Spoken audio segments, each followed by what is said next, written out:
I couldn't believe how much effort I'd put into her birthday party. It was my idea from the start. Every detail, every dollar, every late night spent planning. I wanted it to be perfect for her, my wife of 4 years, the woman I'd built my life around. The venue was this gorgeous rooftop place downtown, with a view of the city skyline that made your jaw drop. I'd ordered a 5-tier cake, chocolate and vanilla swirled together, her favorite.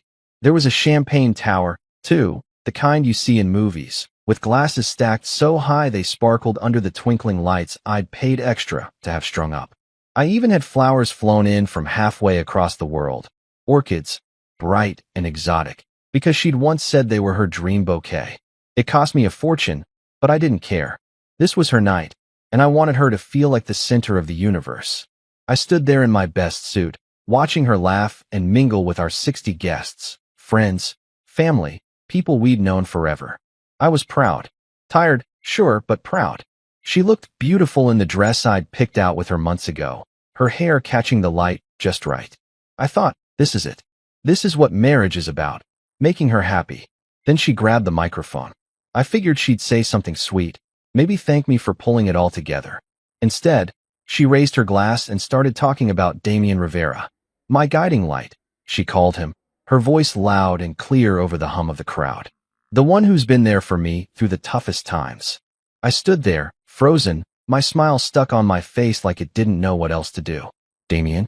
The guy she worked with? The one she'd mentioned a few times. Always with this casual tone that I never thought twice about? My chest tightened, but I told myself to breathe, to wait it out. Maybe she'd get to me next. She didn't. Instead, she turned to me with this little smirk, like she was about to pull off some big joke. She handed me a gift bag, small and light, and said, "For you, honey." People chuckled, thinking it was cute. I opened it, expecting maybe a watch or a tie, something normal. But no. Inside was a black t-shirt, designer brand, folded perfectly. I pulled it out, held it up, and there it was in bold white letters, divorced.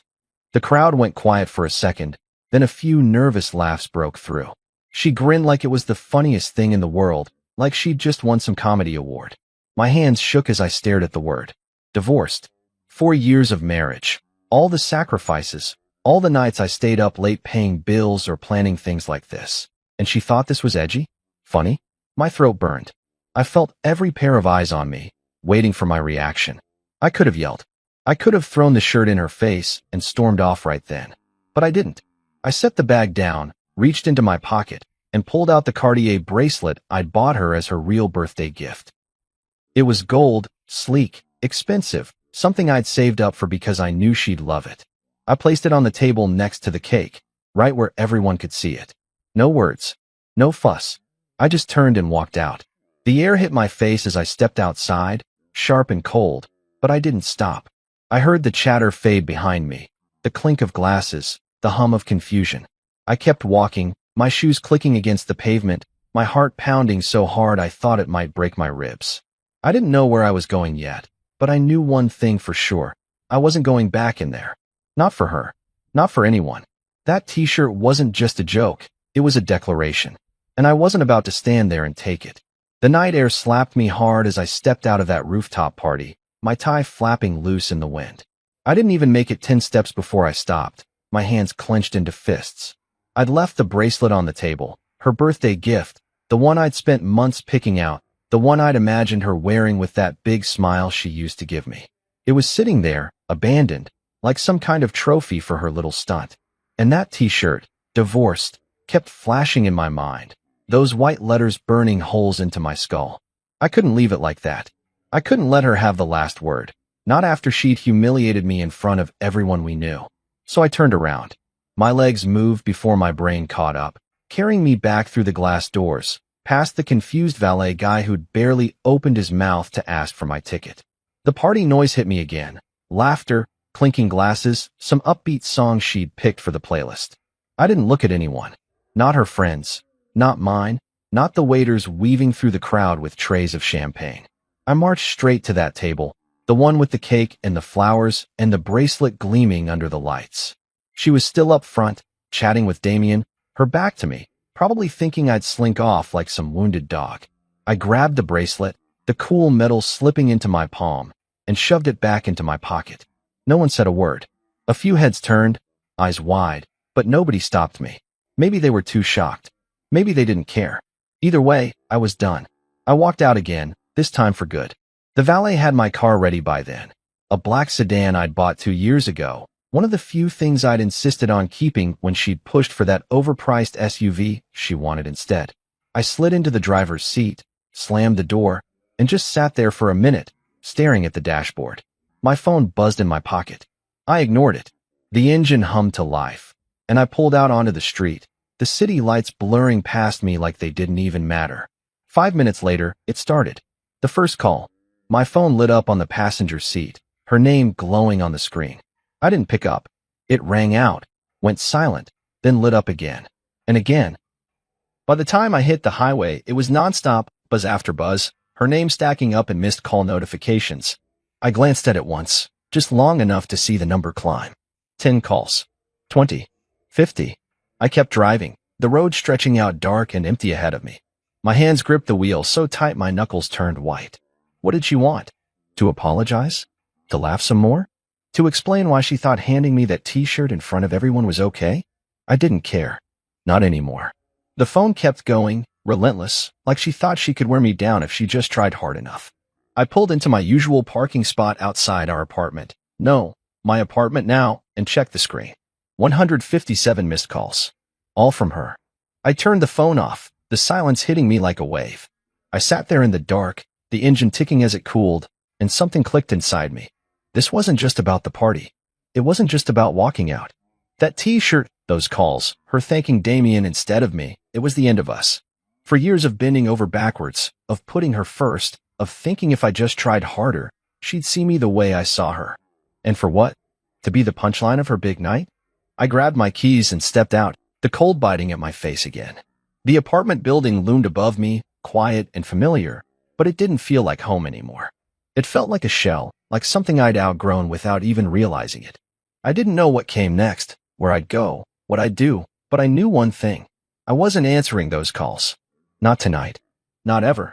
I'd left the party, sure, but I'd left the marriage too. And she could keep calling all she wanted. I was already gone. I woke up the next morning on a lumpy couch in Theo's spare bedroom, the kind of place that smelled faintly of old coffee and dust. My suit jacket was crumpled on the floor, my tie slung over a chair like a dead snake.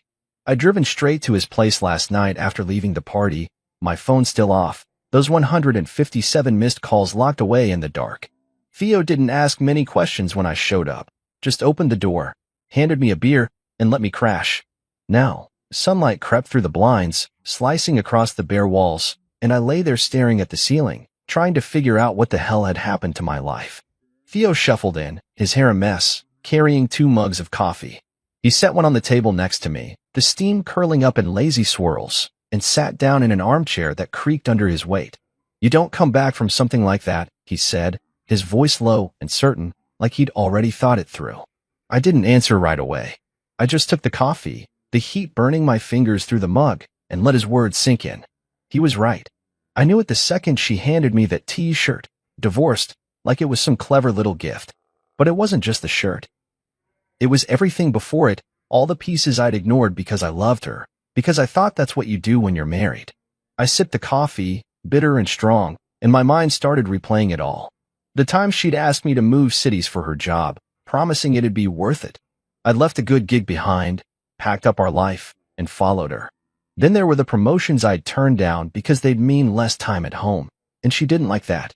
"We're a team," she'd say, and I'd nod, thinking it made sense. Vacations, too. I'd skip them, working extra shifts so she could chase her dreams, fly off to conferences, build her career. I never complained. I figured it was my job to support her, to be the steady one while she shined. And she did shine. People loved her, her charm, her laugh, the way she could light up a room. I loved that about her too. But last night, under those twinkling lights I'd paid for, she'd lit up for someone else. Damien Rivera. Her guiding light. Not me. I set the mug down, my hands still shaky from the night before, and looked at Theo. "I gave her everything," I said, my voice rough, like it hadn't woken up yet. He nodded, leaning back in the chair. "Yeah, man. And she gave you a t-shirt." That stung. but it was true. I thought about the party again, 60 people, all watching her toast Damien, all seeing her hand me that bag. I wondered what they thought.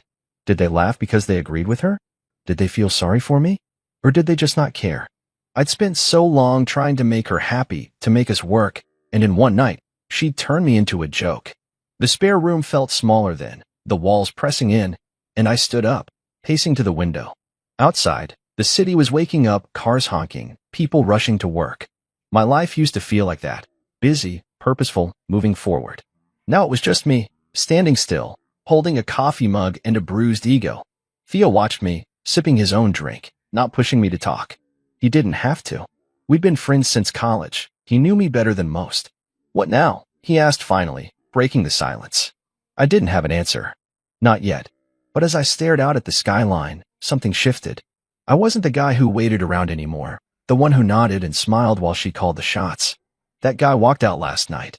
The bracelet was still in my pocket. I felt its weight against my leg, a reminder of what I'd taken back. Maybe Theo was right. You don't come back from something like that. But maybe you don't have to. Maybe you just keep walking, figure out who you are without the weight of someone else's spotlight. I turned to him, my jaw tight. I'm done being disposable, I said. He raised his mug. Good. About time. I didn't turn my phone back on for 2 days after the party. Those 157 missed calls sat there, waiting, but I wasn't ready to face them, or her. I stayed at Theo's, sleeping on that creaky couch, waking up to the sound of his coffee maker gurgling in the kitchen. It was quiet there, simple, and for the first time in years, I didn't feel like I had to be anywhere or do anything for someone else. But I couldn't hide forever. I had a life to sort out, a marriage to end, and I wasn't about to let it drag on louder than it already had. So I made a call, not to her, but to Clara Mendez, a lawyer I'd heard about through a guy at work. She was sharp, tough, the kind of woman who didn't mess around. We met at her office downtown, a small space with big windows and stacks of files on every surface. She didn't smile much, just shook my hand and got straight to it. What's your goal here? She asked, pen poised over a notepad. I leaned back in the chair, the bracelet still in my pocket like a stone I couldn't shake. I want out, I said. Clean. Quiet. No drama. She nodded, like she'd heard it 100 times before. Good. I don't do loud divorces. They're a waste of time. I liked her already. I told her about the party, the t-shirt, Damien, everything. She didn't flinch, just scribbled notes and asked questions. How long we'd been married, what we owned, who paid for what. I told her I'd covered most of it, the apartment, the cars, the party itself. Clara raised an eyebrow but didn't comment. By the end of the hour, she had a plan. We'll file quietly, she said. No public mess. You keep what's yours, she keeps what's hers. If she fights, we'll deal with it. I trusted her. She had this edge, like she'd seen too many marriages fall apart to care about the theatrics. For her, it was business. For me, it was survival. I left her office feeling lighter, like I'd handed over a weight I didn't know I was carrying. That night, I moved back into the apartment, our apartment, though it didn't feel like ours anymore. She wasn't there. Probably at her sister's or some friend's place, licking her wounds after I didn't pick up. I didn't care where she was. I just wanted my space back. The next morning, I went to work. I'd taken a day off after the party, but now I was ready to dive in. My job wasn't glamorous project management for a tech firm, but I was good at it. I walked into the office, past the cubicles and the coffee machine, and sat at my desk. My inbox was a mess, but I didn't mind. I started sorting through emails, flagging the urgent ones, setting up meetings. It felt good to focus on something I could control. Around noon, my boss, Gregory, stopped by. He was a big guy, loud voice, always wearing ties that didn't quite match his shirts. You're back, he said, leaning against my desk. Heard you had a rough weekend. I shrugged. Something like that. He didn't push, just tapped the folder he was holding. Got a new client. Tough one. You want it? I looked up at him. Normally, I'd hesitate. Big clients meant long hours, and she'd always hated when I worked late. But she wasn't here now. Yeah, I said. I'll take it. Gregory grinned. That's what I like to hear. The rest of the day flew by. I dug into the project, some startup needing a full system overhaul, and lost myself in the details. Spreadsheets, timelines, budgets. It was messy, complicated, and exactly what I needed. By the time I left the office, the sun was gone, and my head was clear. I stopped answering her texts that week. They'd started after the call stopped, short ones at first, like, "Where are you?" And "We need to talk." Then longer, rambling ones about how she didn't mean it, how it was just a joke. I didn't reply. Clara had the papers ready by Friday, and I signed them in her office, my hand steady on the pen. It wasn't about revenge. It wasn't even about her anymore. It was about me, about taking back the life I'd let slip away. Gregory called me into his office that afternoon. "You're killing it," he said. "Keep this up. We're talking promotion." I nodded, a small smile tugging at my lips. For the first time in years, I felt like I was moving forward, not for her, not for us, but for me.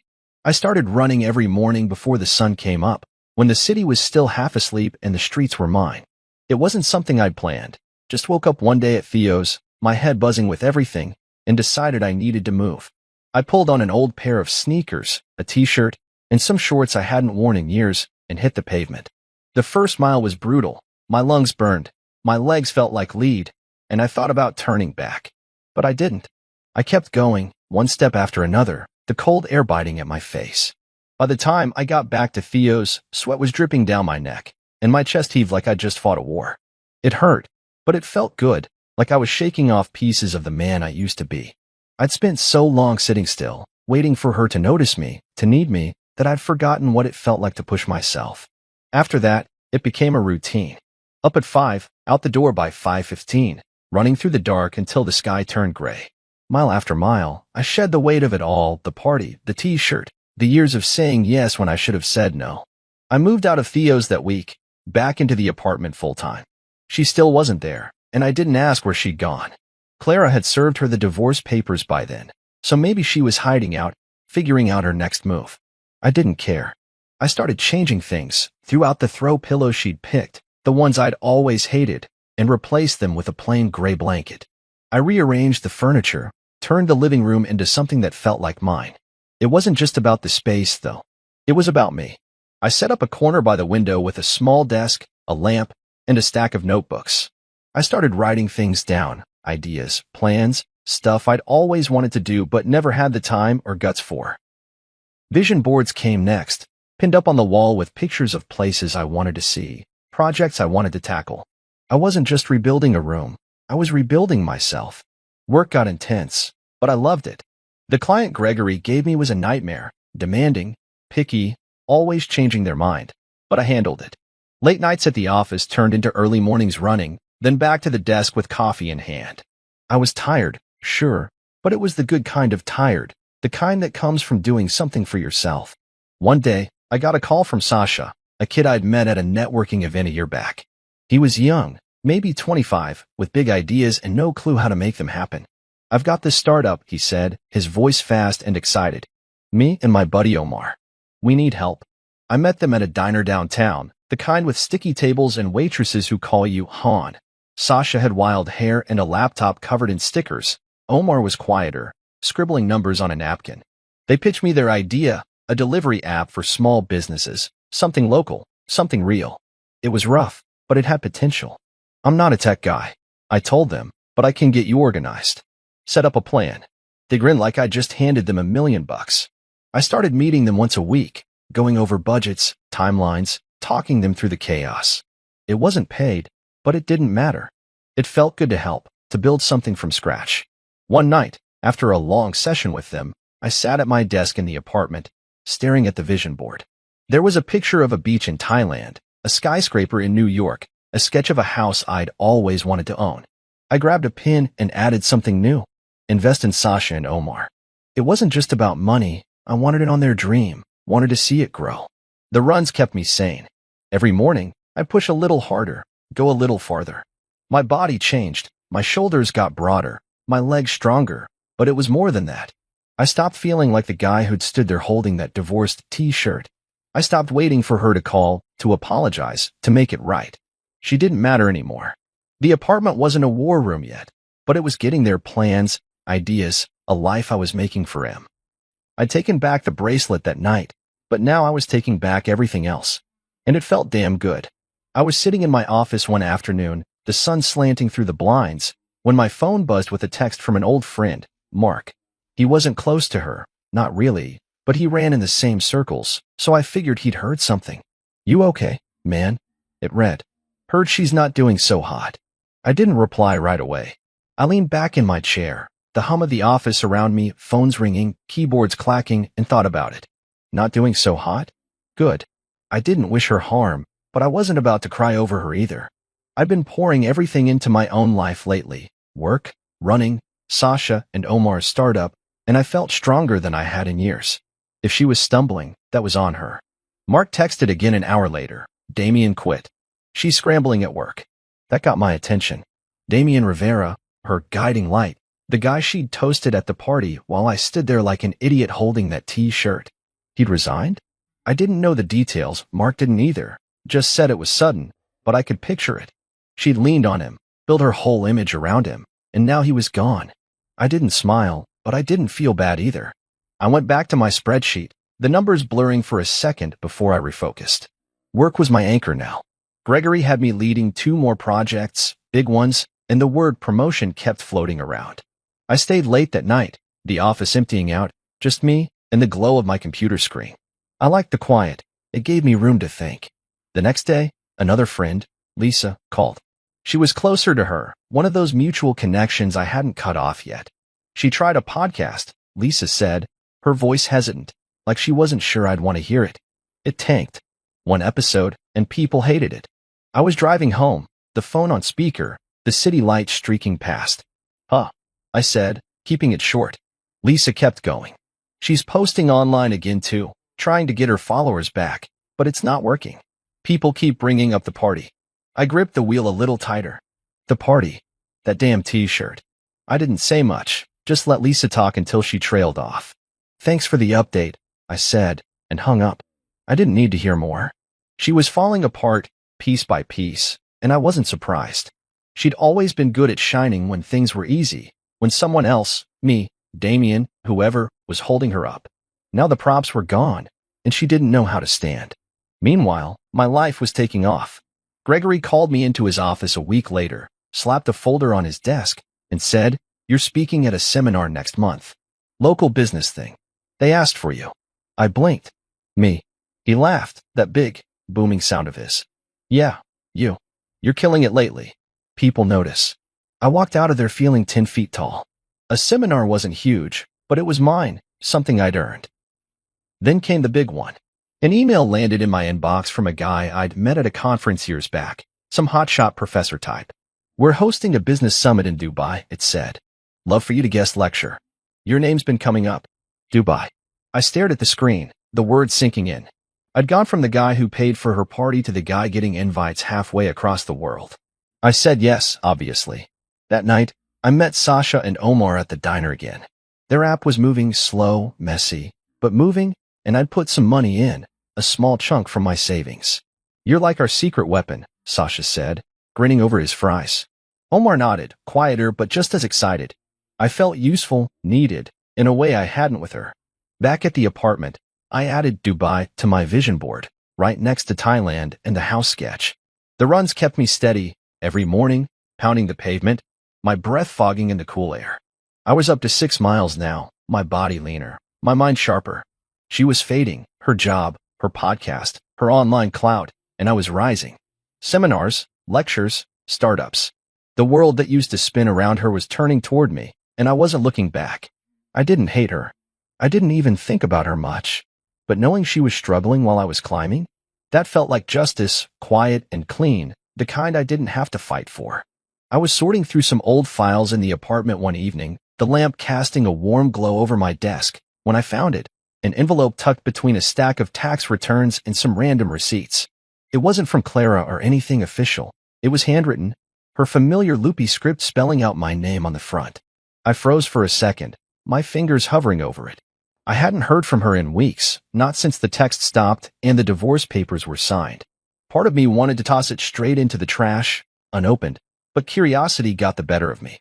I slid it out, the paper crisp and heavy, and unfolded 4 pages of her words staring back at me. I sat down, the chair creaking under me, and started reading. "I didn't mean it," she wrote first, her pen pressing hard into the paper like she needed me to feel it. "The T-shirt was supposed to be funny, a stupid joke. I didn't think you'd leave." I stopped there, my jaw tightening. A joke. That's what she called it. Even now, 60 people watching, Damien smirking beside her, me holding that divorced shirt like some prop in her comedy show. I kept going. She filled the pages with apologies, excuses, memories. Remember the beach trip 2 years ago? She wrote. You carried me through the sand when I twisted my ankle. We were good then. Yeah, we were. I remember that day sunburned, laughing, her clinging to my back as waves crashed around us. But that was before the moves, the sacrifices, the slow drift where I became the guy who paid for things while she chased her spotlight.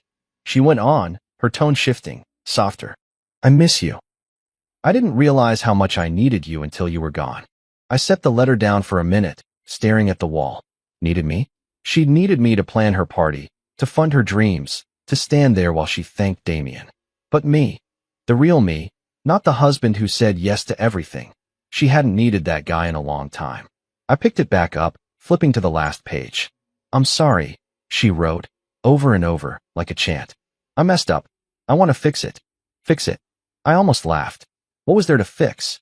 The marriage was done, papers signed, apartment split, her stuff gone. She'd handed me that t-shirt and thought I'd just shrug it off. Come back, keep playing my role. I read it all once, start to finish, then folded it neatly in half.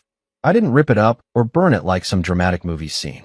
I just opened the drawer next to my desk, the one with my birth certificate, my passport, a few old photos, and slid it in there. It wasn't trash, not exactly. It was a record, proof of who I'd been, who she'd been, and what we'd lost. But it didn't change anything. I wasn't writing back. I wasn't calling her. I'd spent years waiting for her to see me, to say something like this, and now that she had, it didn't matter. The words were too late, too hollow. I got up, grabbed a glass of water, and stood by the window, looking out at the city lights. The vision board was pinned up nearby, Dubai, Thailand, Sasha, and Omar's startup. That's where my head was now, not in her letter, not in the past. I thought about the party again, that smirk on her face when she handed me the bag. She hadn't meant it. Bull. She'd meant every second of it. Meant to show off, to flex her new life with Damien in front of everyone. And now, with him gone, her career slipping, she was scrambling, reaching back for the safety net I'd always been. I wasn't that guy anymore. The next morning, I ran my usual route, the air crisp and sharp in my lungs. 6 miles turned into 7, my legs pumping harder, my mind clear. I didn't think about the letter. I thought about the seminar next week, the lecture in Dubai, the app launch with Sasha and Omar. When I got back, I showered, dressed, and headed to work. Gregory stopped me in the hall, grinning. You're on fire lately, he said. Keep it up. I nodded, feeling the weight of it. Not her weight, not anymore, but mine. The letter stayed in the drawer, a ghost I didn't need to fight. She could miss me all she wanted. I was done missing her. I started writing one night after a long day at work, sitting at my desk with a beer in hand, and the city humming outside my window. It wasn't planned, just grabbed a notebook and let my thoughts spill out. At first, it was messy, raw, all about the party, the t-shirt, those 157 missed calls. I wrote about how it felt to stand there, humiliated, while she smirked and the room laughed. I wrote about walking out, taking the bracelet back, driving away. It wasn't for anyone else. Just me, a way to get it out of my head and onto paper. But the more I wrote, the more it turned into something else. It wasn't just about her or us anymore. It was about what came after, running every morning, rebuilding my life, saying no to the old me who'd waited around for her approval. I filled pages with it, night after night, the words piling up like bricks in a wall I was building around myself. One evening, after a run, I typed it all into my laptop. It felt different seeing it on the screen, cleaner, sharper. I didn't know why, but I hit publish on a random blog site, no name attached, just some anonymous guy's story. I called it 157 Missed Calls, not because I wanted her to see it, but because it fit. Then I forgot about it. A week later, I checked the site. There were comments, dozens of them. This is my life, one said. I felt every word, said another. People I didn't know, from places I'd never been, were reading it, connecting to it. I sat there, staring at the screen, my heart thumping. It wasn't just my story anymore, it was theirs too. I kept writing. Every few days, I'd post something new, how I started running to feel alive again, how work became my lifeline, how I stopped caring what she thought. The blog grew. Hundreds of views turned into thousands. Emails started coming in, people thanking me, asking questions. How did you move on? One asked. What do you do when you feel stuck? Another wrote. I answered them, not as some expert, but as me, someone who'd been there, who'd figured it out one step at a time. It wasn't about her falling apart or me getting revenge. It was about choosing myself, about waking up every day and building something new. One morning, over coffee with Theo, I told him about it. It's a blog, I said, shrugging like it was no big deal. People like it. He raised an eyebrow, smirking. You're a writer now? Mr. Big Shot. I laughed. Nah, just a guy with a laptop. But it was more than that. The next week, a woman stopped me at a coffee shop downtown. Are you the 157 guy? She asked, her eyes wide. I froze, cup halfway to my mouth. Maybe. She smiled. I read your stuff. It got me through my breakup. Thank you. I didn't know what to say, just nodded, mumbled something about being glad it helped. She walked away, and I sat there, stunned. It was real now, not just words on a screen. People were finding me, recognizing me. The blog turned into a movement. I started a newsletter, then a social media page. 157 missed calls became a thing. Readers called it that, shared it, made it their own. Companies reached out, asking me to speak, to write for them. I said yes to a few small gigs at first, like a local workshop where I talked about rebuilding after betrayal. 50 people showed up, hanging on my words, clapping when I finished. Then bigger ones came: panels, podcasts, a guest post for a magazine. I wasn't anonymous anymore. I put my name on it, owned it. Sasha and Omar got in on it too. You should brand this, Sasha said one night at the diner, his laptop open to the app's latest numbers. T-shirts, man. Not divorced, but something better. I laughed, but he was serious.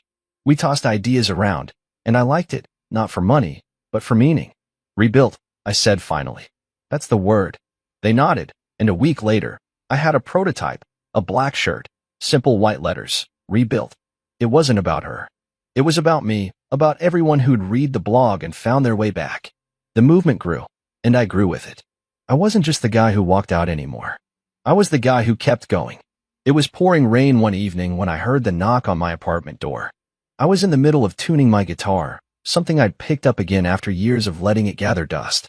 The sound was sharp, insistent, 3 quick raps over the drumming of water against the windows. I set the guitar down, my stomach tightening for no reason I could name, and walked over. When I opened the door, there she was. No umbrella, no coat, just her standing there, soaked to the bone. Her hair clung to her face, mascara streaking down her cheeks, and for a second, I didn't recognize her, not the polished version I'd known, the one who'd smirked at me under those party lights. She looked small, fragile, like the rain had washed away everything she used to be. Can I come in? She asked, her voice barely above a whisper. I didn't say anything at first, just stepped aside and let her walk past me. She dripped onto the floor, leaving little puddles by the couch, but I didn't care about that. I shut the door and turned to face her, arms crossed, waiting. She didn't sit, just stood there, hugging herself like she was cold. I miss you, she said finally, her eyes locked on mine. We were good. I didn't move, didn't blink. The words hung there, heavy and wet, but they didn't hit me like they might have once. No, I said, my voice steady. I was good. You were lucky. She flinched, like I'd slapped her, and then the tears came, quiet at first, then louder, her shoulders shaking. I messed up, she said between sobs. I know that. The party, Damien, all of it. I was stupid. I didn't mean to lose you. I watched her, this woman I'd loved for years, crying in my living room, and I waited to feel something: anger, pity, anything. But it didn't come. I'd already felt it all: the hurt, the betrayal, the slow burn of realizing I'd been invisible to her. I'd worn us months ago, mile by mile on those morning runs, page by page in my blog. She kept going, words tumbling out. I thought I could do it without you. The job, the podcast, everything, it's gone now. Damien left, and I'm drowning, and I need you. There it was again, need. She needed me now, when her world was falling apart, when the spotlight she'd chased had flickered out. I stepped closer, not to comfort her, but to make sure she heard me. You didn't need me when you handed me that T-shirt, I said. You didn't need me when you thanked him instead of me. You don't get to need me now. Her face crumpled, and she sank onto the couch, hands covering her eyes. I didn't sit. I stood there, looking down at her, and saw it all: the party, the calls, the letter she'd sent. This was her last play, her final shot at pulling me back. But I wasn't that guy anymore. "I'm sorry," she whispered, over and over, like it could change something. I didn't say anything else. What was there to say? She'd made her choice that night, and I'd made mine when I walked out. The rain kept pounding outside, a steady roar that filled the silence between us. After a while, she stood up, wiping her face with her sleeve. "I'll go," she said, her voice small. I nodded, opened the door, and watched her step back into the storm. She didn't look back, just disappeared into the dark, the rain swallowing her up. I shut the door, locked it, and stood there for a minute, listening to the quiet. It was over, really over. Not the divorce, not the papers, but the part of me that still wondered if she'd come around. She had, and it didn't matter. Later that night, I called Theo. "You free?" I asked. He was, so I grabbed my guitar and headed to his place. The rain had slowed to a drizzle by then, the streets slick and shiny under the streetlights. We ended up on his rooftop, the city sprawling out below us, damp air cool against my skin. I played a few chords, he tapped a beat on the railing, and we didn't talk about her. We didn't need to. The music filled the space, rough and simple, and for the first time in a long time, I felt peace, not the loud kind, but the quiet, steady kind that settles in your bones. She was gone, and I was still here. I stood backstage in Milan, the hum of the crowd seeping through the heavy curtain, my hands steady, but my heart thumping just a little faster than usual. It was a year to the day since that night, the party, the t-shirt, the moment I walked out and took my life back. Now I was here, in a sleek conference center halfway across the world, about to give a keynote speech to a packed auditorium. Rebuilding after betrayal, they'd called it, and my name was on the program in bold letters. I adjusted my tie, smoothed my jacket, and took a deep breath. The stage manager gave me a nod, and I stepped out into the lights. The applause hit me like a wave, hundreds of faces looking up, waiting. I walked to the mic, the click of my shoes loud in my ears, and for a second, I saw it all again, the rooftop venue, her smirk, that divorced shirt in my hands. Then I smiled. I once paid for a birthday party where I received a t-shirt labeled "Divorced," I started, my voice clear and strong. The crowd laughed, a soft ripple, but I didn't pause. 5 minutes later, I took back the gift I gave her, and my entire life with it. They went quiet then, leaning in, and I kept going. I told them about the 157 missed calls, how I'd left that night and didn't look back. I talked about the runs at dawn, the late nights at work, the blog that turned into a movement. I didn't mention her name, didn't need to. This wasn't about her anymore. It was about me, about the people in that room who'd been broken and built themselves back up. I told them how I'd signed the divorce papers with Clara, how I'd poured myself into Sasha and Omar's startup, how I'd stood on Theo's rooftop playing guitar in the rain. "Betrayal doesn't end you," I said, looking out at them. "It's a door.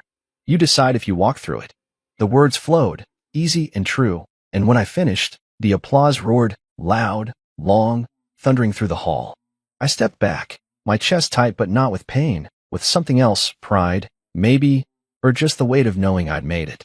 Backstage, people swarmed me, organizers, attendees, a guy with a podcast mic asking for a quick interview. I said yes to him, to a few others, shaking hands, smiling, feeling the energy of it all. Later, I sat in my hotel room, the Milan skyline glittering outside, and pulled out my phone. I scrolled through the blog's comments, new ones from that day, people who'd been in the audience. "You changed my life," one wrote. "I'm walking through that door," said another. I set the phone down and leaned back, the quiet settling in. A year ago, I'd been the guy who paid for everything, the cake, the flowers, her dreams, only to walk away with nothing but a t-shirt and a bruised ego. Now I was here, speaking in Milan, with Dubai behind me and more invites piling up. Sasha and Omar's app had launched last month, and I'd worn the rebuilt shirt at their party, grinning as they toasted me. Theo had texted me that morning. "1 year? Man, you're a legend." I didn't feel like a legend. I felt like me stronger, sure, but still the guy who liked coffee too bitter and runs too long. The bracelet was still in my desk drawer back home, next to her letter, but I hadn't looked at it in months. It didn't matter anymore. She didn't matter. I'd heard through Lisa she'd moved somewhere new, started over, but I didn't ask for details. That chapter was closed. I got up, poured a glass of water, and stood by the window, the city sprawling out below me. The horizon stretched wide, endless, and I thought about what came next, more speeches, maybe a book, helping Sasha and Omar grow their business. The blog was a brand now.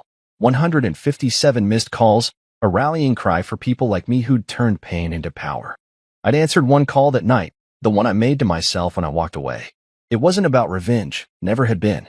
It was about reinvention, about choosing to keep going when the world expects you to fall. The crowd's applause still echoed in my head, not for her, not for us, but for me. I raised my glass to the skyline, a silent toast to the man I'd become, and knew I'd never stop walking forward.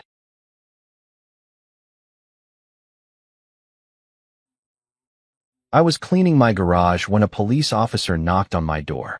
"Sir, your wife was in a fatal car accident an hour ago." It was impossible. "No, she's upstairs asleep." The officer looked confused. I led him upstairs to our bedroom. Officer drew his weapon. "Sir," he said, "step away from her." That isn't.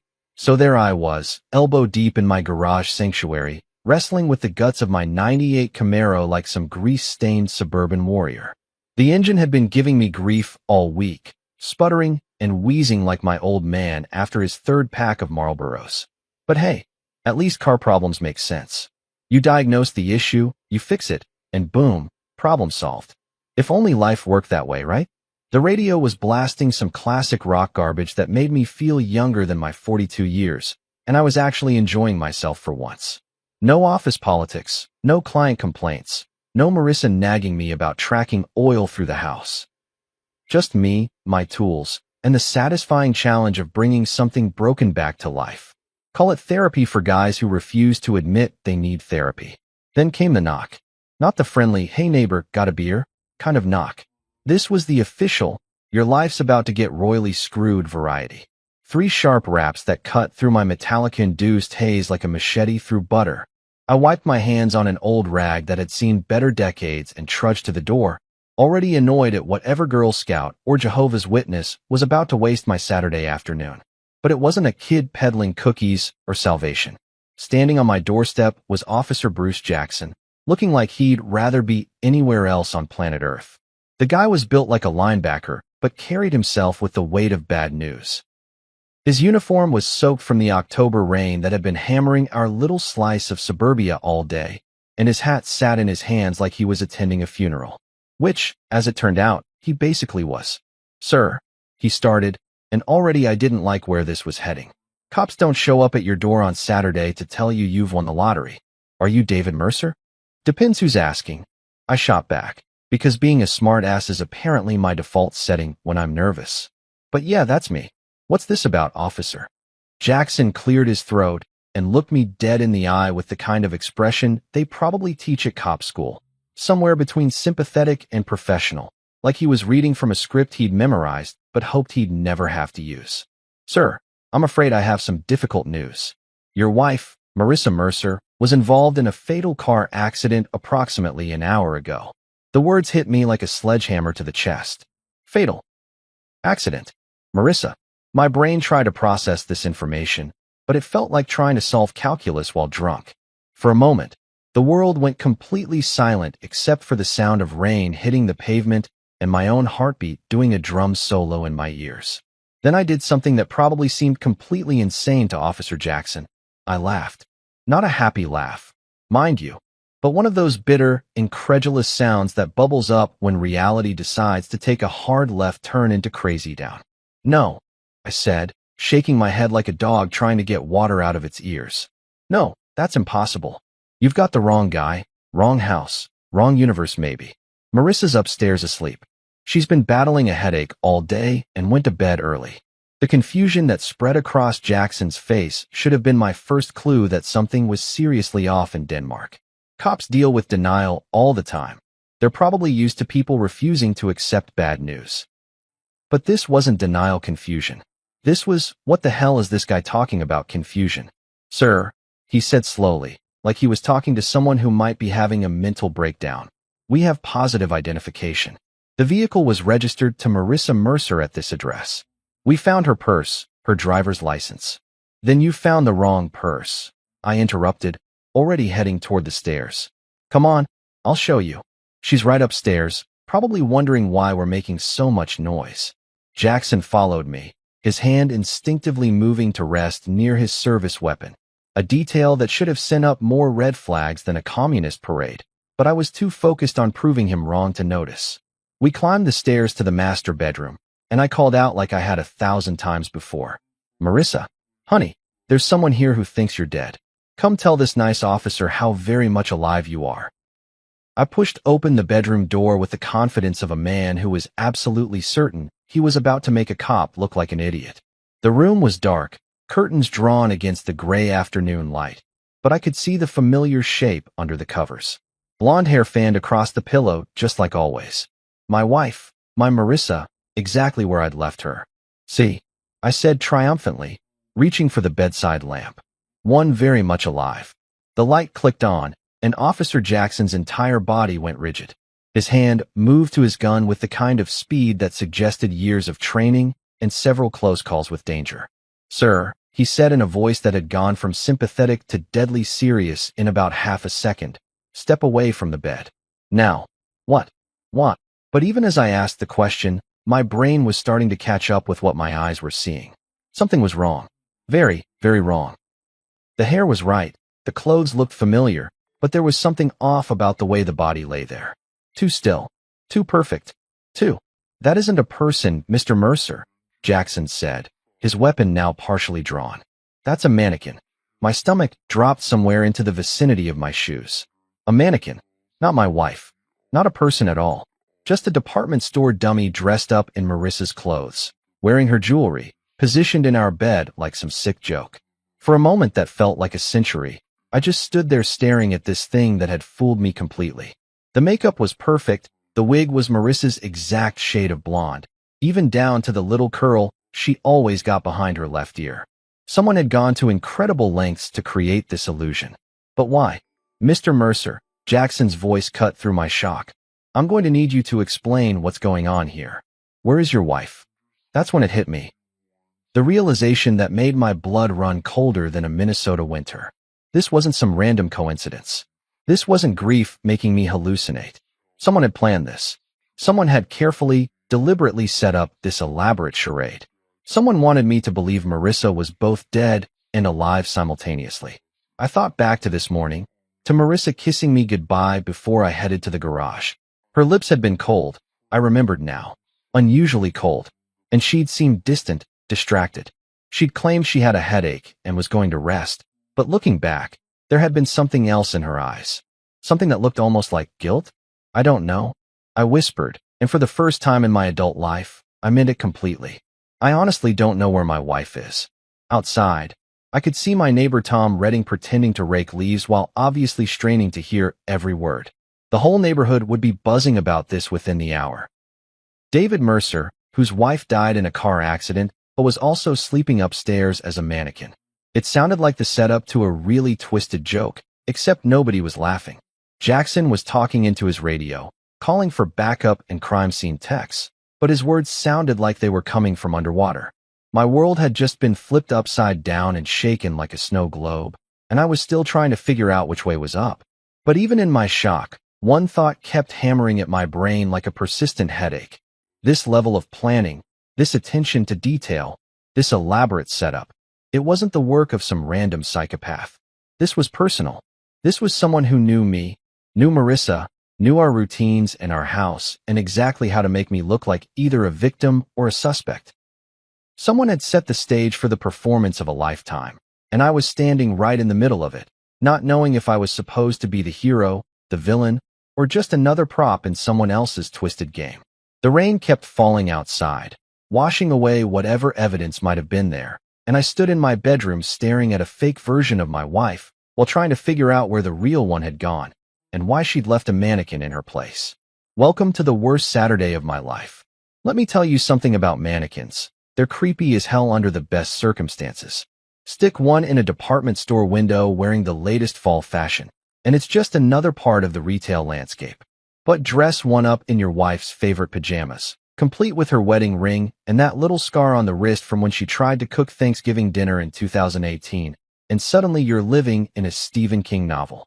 I couldn't stop staring at the thing. Whoever had crafted this masterpiece of deception had clearly majored in how to mind screw your husband 101, with a minor in theatrical design.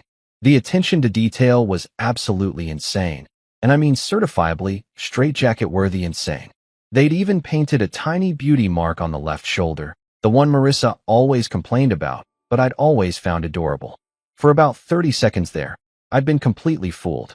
Hell, I'd been ready to introduce Officer Jackson to my very much alive wife and watch him shuffle away red-faced with apologies. Instead, I was standing in my bedroom feeling like I'd been sucker-punched by reality, while a cop treated me like I might be the next subject of a Netflix true crime documentary. Jesus Christ, I muttered, running a hand through my hair. This is seriously messed up. Jackson was all business now, his earlier sympathy replaced by that cop-mode suspicion that probably kept him alive on the streets. His eyes kept darting between me and the mannequin like he was trying to figure out if I was a grief-stricken widower or a complete psychopath. "Mr. Mercer," he said, and his voice had that careful, measured tone they use when they think you might snap at any moment. "I need you to walk me through your day. When was the last time you actually saw your wife, your real wife, alive and moving around?" That should have been an easy question. Married couples see each other all the time, right? Morning coffee, quick kisses goodbye, mundane conversations about whose turn it is to take out the trash. Except when I really tried to think about it, my brain kept hitting these weird blank spots. "This morning," I said, but even as the words left my mouth, they felt wrong somehow. "She kissed me before I went out to work on the car. Said she had a headache and was going to lie down." What time was that? Around 10, maybe 10:30? I was trying to sound confident, but doubt was creeping in like water through a cracked foundation. She seemed, I don't know, off. Distracted. Jackson was scribbling in his little notebook like my life story was suddenly fascinating literature. Off how? That was the million-dollar question, wasn't it? How do you explain that your wife of 16 years seemed like a stranger in her own skin? That her kiss felt mechanical, like she was going through the motions? That she'd been clutching her phone like it contained state secrets? She's been weird lately, I admitted, hating how that sounded but unable to come up with a better description. Secretive. Always on her phone, jumping when it rang. New perfume, new clothes, staying out later than usual. I figured she was planning something for our anniversary next month, you know?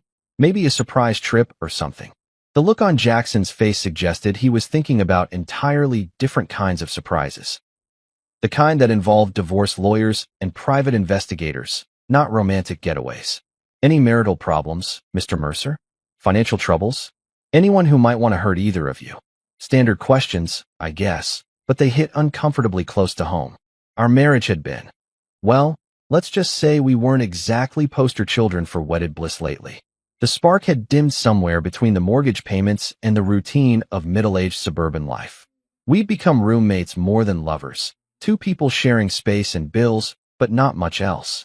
But hurt us? That seemed extreme. Nothing that would lead to this, I said, gesturing at the mannequin. We had our issues, sure, but what couple doesn't after 16 years? We weren't fighting or anything.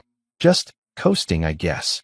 Jackson's radio crackled to life, some dispatcher babbling about crime scene units and additional officers.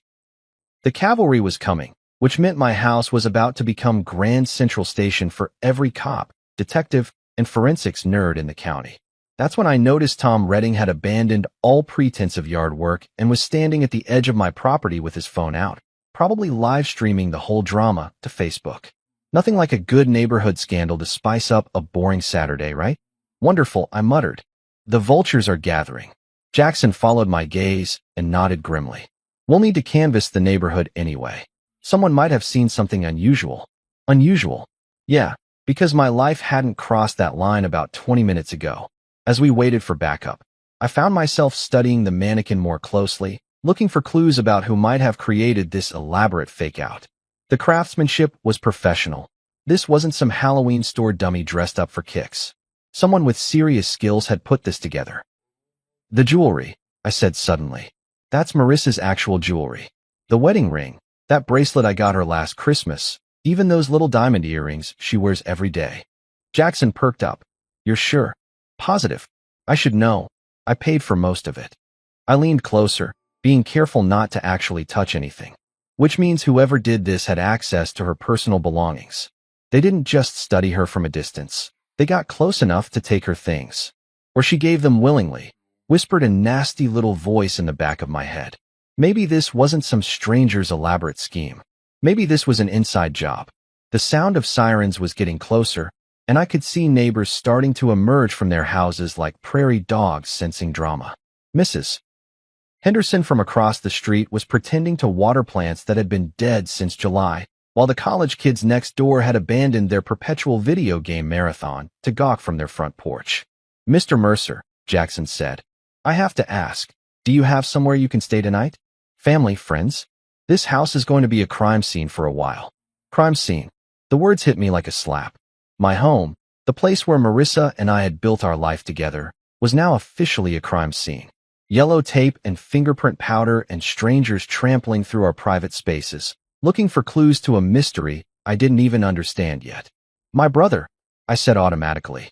Daniel. He lives about 2 hours away. Good. I'll need his contact information. Jackson was still writing in that damn notebook. One more thing. Can you think of anyone who might have known your wife's schedule well enough to predict when she'd be away from the house? That question made my stomach clench, because the truth was, lots of people knew Marissa's routines. Her co-workers at the marketing firm, her book club friends, her tennis partners.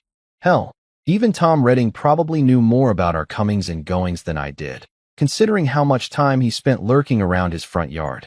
But there was one name that kept surfacing in my mind, even though I didn't want to acknowledge it. Julian Hart, my business partner and supposed best friend. Julian, who'd been spending an awful lot of time at our house lately, always with some excuse about work projects or client meetings. Julian, who knew our schedules because he helped create them. Julian, who Marissa always seemed a little too happy to see. The first police cruiser was pulling into my driveway, followed by an unmarked sedan and what looked like a mobile crime lab. My quiet suburban Saturday had officially become a circus, and I was apparently the main attraction. I looked at the mannequin one more time, this perfect replica of my wife lying in our bed like some twisted sleeping beauty. Someone had gone to incredible lengths to create this illusion, but why? What was the point of making me think Marissa was both dead and alive? Unless the point wasn't to fool me. Maybe I was never supposed to find the mannequin. Maybe it was meant for someone else entirely. Someone who would come looking for Marissa and find this fake version instead. But if that was true, then where the hell was my real wife? And why had she left me holding the bag for whatever game she was playing? The cops were at my front door now, and I could hear Jackson's voice directing them upstairs. My life was about to be dissected by strangers, every private moment examined for clues to a puzzle that seemed to have more pieces missing than present. I just hoped that when they put it all together, I'd still recognize the picture they found. The next 3 days felt like living in some alternate reality where everything looked normal, but nothing actually made sense. The police had turned my house into their personal playground, dusting for fingerprints and bagging evidence like they were shopping at a crime scene clearance sale. I'd been staying at a Holiday Inn that smelled like industrial disinfectant and broken dreams, eating takeout Chinese food and watching news reports about my own life like I was some random spectator instead of the guy living this nightmare. The media had latched onto the story like vultures on roadkill. Mysterious mannequin case baffles police. Husband discovers fake wife in bed. Is this murder or elaborate hoax? The reporters were having a field day with my misery, turning my personal hell into primetime entertainment for people eating dinner and pretending to care about strangers' tragedies. But here's the thing about rock bottom. Sometimes it gives you the clarity to see what you should have noticed all along. Sitting in that crappy hotel room, surrounded by empty takeout containers and my own spiraling thoughts, I finally admitted what my gut had been screaming for months. Something was seriously wrong with my marriage, and it wasn't just the usual middle-aged doldrums. So I did what any reasonable man would do when his life exploded into 1,000 pieces. I called my little brother. Daniel Mercer was everything I wasn't, spontaneous where I was methodical, rebellious where I played by the rules, and annoyingly perceptive about people's bullshit where I preferred to give everyone the benefit of the doubt. He'd become a private investigator after washing out of law school, claiming he preferred real detective work to pushing papers for corporate scumbags.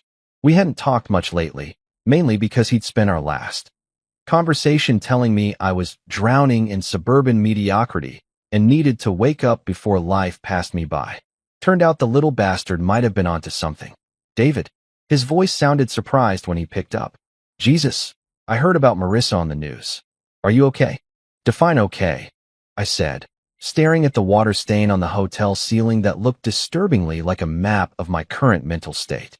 My wife is supposedly dead, but someone left a mannequin in our bed dressed like her, and the cops are treating me like I'm either a victim or a suspect, depending on what day it is. Holy shit. Daniel had never been one for subtle reactions. That's seriously messed up, even by my standards. Where are you now? Holiday Inn on Route 9, living the dream and eating lo mein for breakfast. Listen, Danny, I need your help. Something's been off with Marissa for months, and I think this whole thing might be connected to whatever she's been hiding. There was a pause, and I could practically hear the gears turning in his head. Daniel might be a screw-up in the traditional sense, but when it came to sniffing out lies and deception, the guy was like a bloodhound with trust issues. What kind of off, he asked. So I told him everything. The late-night phone calls that ended abruptly when I walked into the room. The new clothes that definitely weren't purchased on our usual budget. The way she'd started password protecting her laptop and keeping her phone face down during dinner. The sudden interest in girls' nights out that seemed to happen with suspicious frequency. And you never thought to, I don't know, ask her about any of this? Daniel's tone had that familiar edge of little brother superiority that used to make me want to give him a wedgie. I'm not the jealous husband type, I said defensively. I trusted her. We've been married 16 years. You don't just start spying on your wife because she's acting a little weird. Dude, Daniel said, and I could hear him shaking his head through the phone. You're not the jealous type. You're the oblivious type. There's a difference. 3 days later, Daniel showed up at my hotel room, carrying a manila folder that looked like it weighed about as much as my remaining faith in humanity. He'd always been the kind of guy who could dig up dirt on a saint, but I wasn't prepared for the archaeological expedition he'd apparently conducted into my wife's secret life. Sit down, he said, which is never what you want to hear when someone's holding evidence of your personal catastrophe. That bad? I asked, but I was already reaching for the bottle of whiskey I'd picked up at the liquor store next to the hotel. Some conversations require liquid courage. That bad? He opened the folder like he was revealing classified government secrets, which in a way, I guess he was. The first photo hit me like a sucker punch to the solar plexus. Marissa, my wife of 16 years, walking out of the Marriott downtown with her hand on the arm of Julian Hart, my business partner and supposed best friend. Son of a bitch, I whispered. It gets worse, Daniel said, spreading out more photos like he was dealing cards in the world's worst poker game. Marissa and Julian in his car. Marissa and Julian having lunch at a restaurant I'd never heard of. Marissa and Julian looking at each other like they were teenagers sneaking around behind their parents' backs. But the real kick in the teeth came with the next batch of photos. Marissa meeting with some guy I didn't recognize in a coffee shop, sliding him an envelope thick enough to choke a horse. Then another meeting, this time with a woman who looked like she'd stepped out of a spy movie, all designer clothes and suspicious glances. Who are these people? I asked, though I was pretty sure I didn't want to know the answer. The guy's name is Lucas Kane, Daniel said, consulting his notes like he was reading my obituary. He's what you might call a life transition specialist. Helps people who want to disappear start fresh somewhere new. New identities, new backgrounds, the whole 9 yards. And the woman? That's where it gets really interesting. She works for a company that specializes in financial, let's call it redistribution. They help people move money around in ways that make it very difficult to track. I poured myself another whiskey and tried to process this information. My wife wasn't just cheating on me. She was planning to vanish completely, taking God knows how much of our money with her. There's more, Daniel said, and I realized he was just getting warmed up. I managed to get into some of her online activity from the past 8 months. She's been taking pictures, David. Lots of pictures. He pulled out printouts of what looked like insurance documents, bank statements, and business contracts. All taken with a phone camera, all from my home office. My private files, my company documents, even the safe combination I'd written down and hidden in my desk drawer like an idiot. She's been documenting your entire financial life, Daniel said. Bank accounts, investment portfolios, insurance policies, business partnerships. This isn't just about running away with her boyfriend. This is about taking you for everything you're worth. I stared at the evidence of my wife's betrayal, feeling like I'd been living with a stranger for months without realizing it. Every kiss, every "I love you," every moment of supposed marital contentment had been a lie while she systematically prepared to destroy my life. How long? I asked. Based on what I can trace, at least 8 months of active planning. But the thing with Julian probably goes back further than that. 8 months. While I'd been working my ass off to build our future, she'd been planning my destruction. While I'd been worrying about her headaches and mood swings, she'd been photographing my most sensitive documents and planning her escape route. So what now? I asked. I mean, the cops think she's dead, but she's obviously not. Do I tell them about this? Do I file for divorce against a dead woman? What's the protocol here? Daniel leaned back in the uncomfortable hotel chair and gave me that look, the one that meant he was about to suggest something that would either save my life or land me in federal prison. You could do that, he said slowly. You could be the good little Boy Scout, turn over all this evidence, and let the system sort it out. Marissa and Julian would probably get arrested eventually. You'd lose half your assets in a messy divorce, and your business would probably tank from all the negative publicity. Or, Daniel said, and his smile was absolutely predatory. You could let them think their plan is working while you put together a much better one. I looked at my little brother, sitting there in that crappy hotel room with evidence of my wife's betrayal spread out like a battle plan, and realized that maybe it was time to stop being the good guy who always played by the rules. After all, they'd started this game. The least I could do was finish it. Tell me more, I said, and poured another drink for both of us. Because apparently, I was about to become someone I'd never been before, someone who fought back instead of just taking the hit. And honestly, after 16 years of being the reliable, trustworthy, predictable husband, the idea felt pretty damn good. They wanted to erase me? Fine. Let's see how they liked being erased instead. Planning revenge, it turns out, is a lot like planning a wedding. Except instead of choosing flowers and cake flavors, you're figuring out how to systematically destroy the people who tried to destroy you first.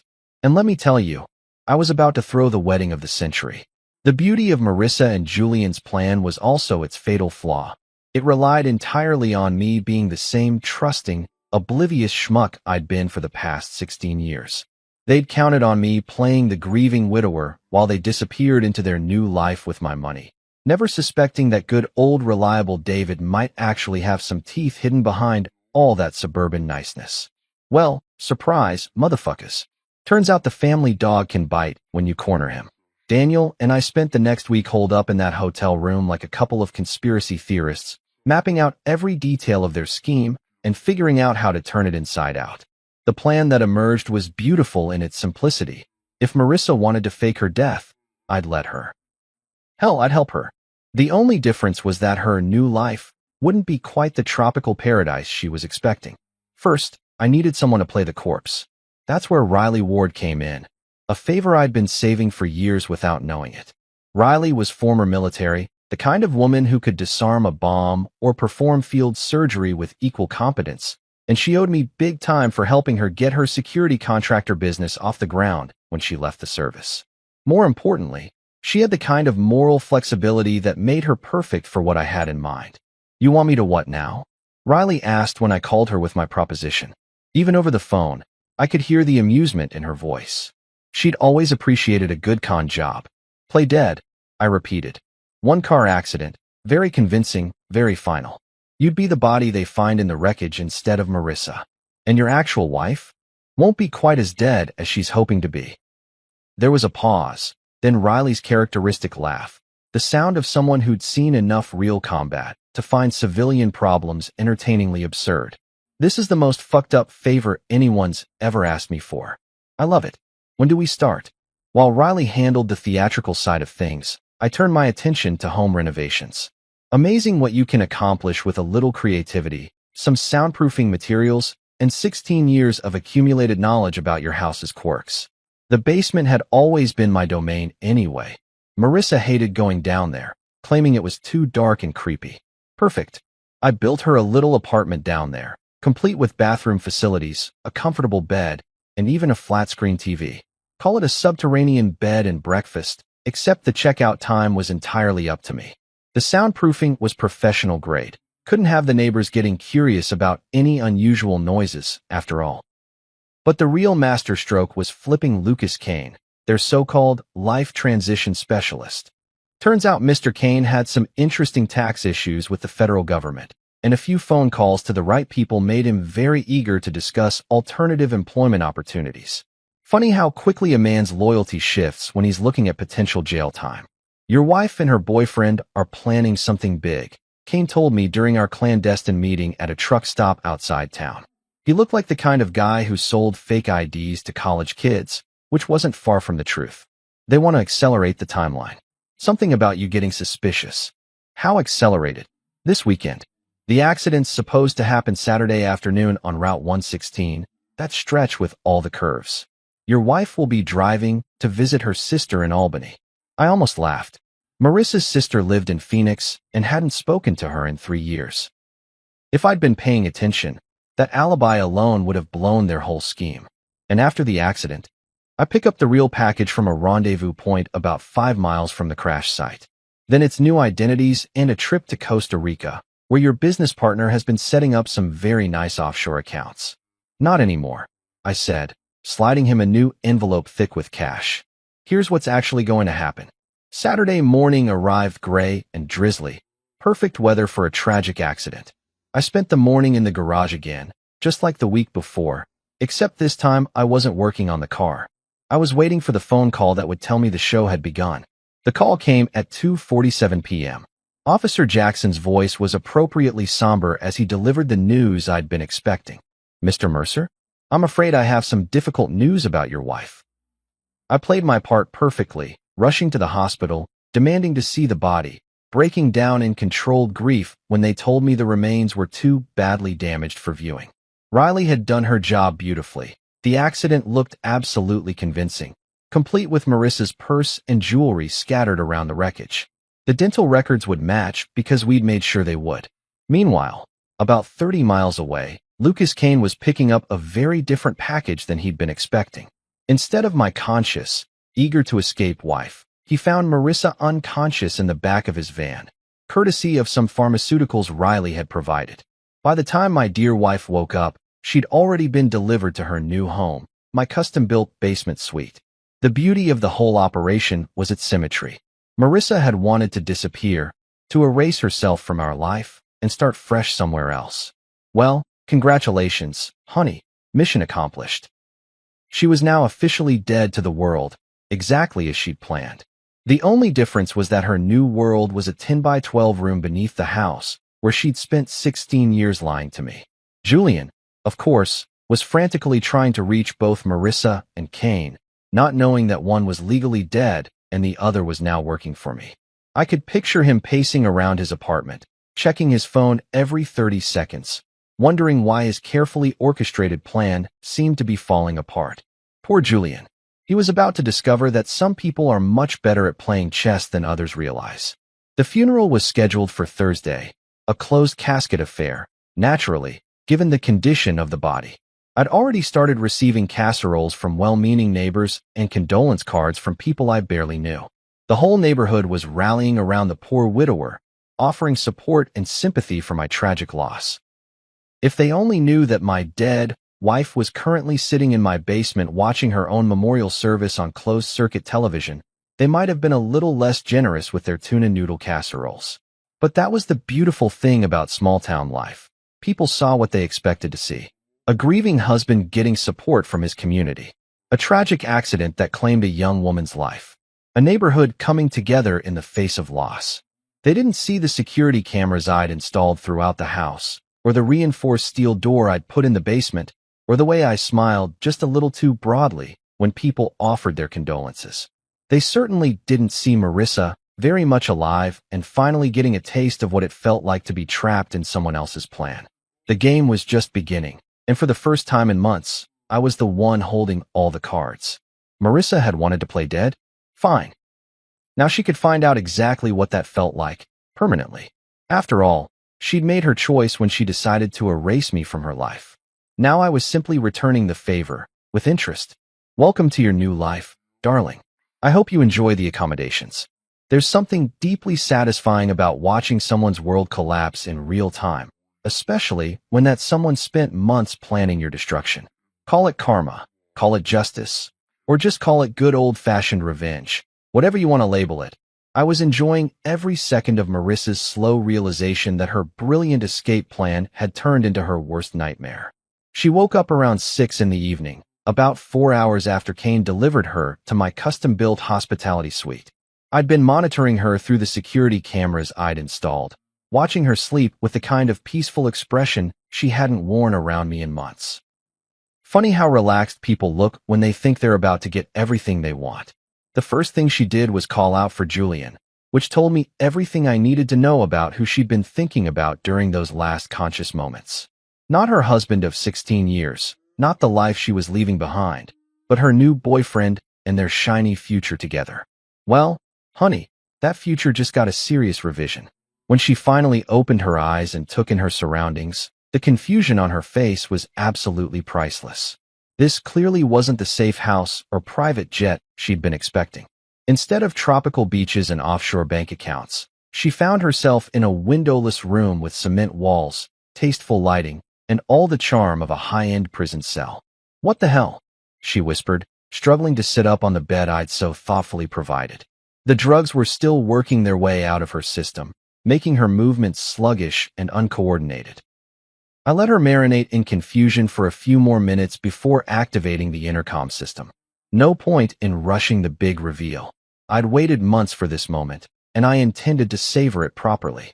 "Good evening, Marissa," I said, my voice echoing through the speakers with perfect clarity.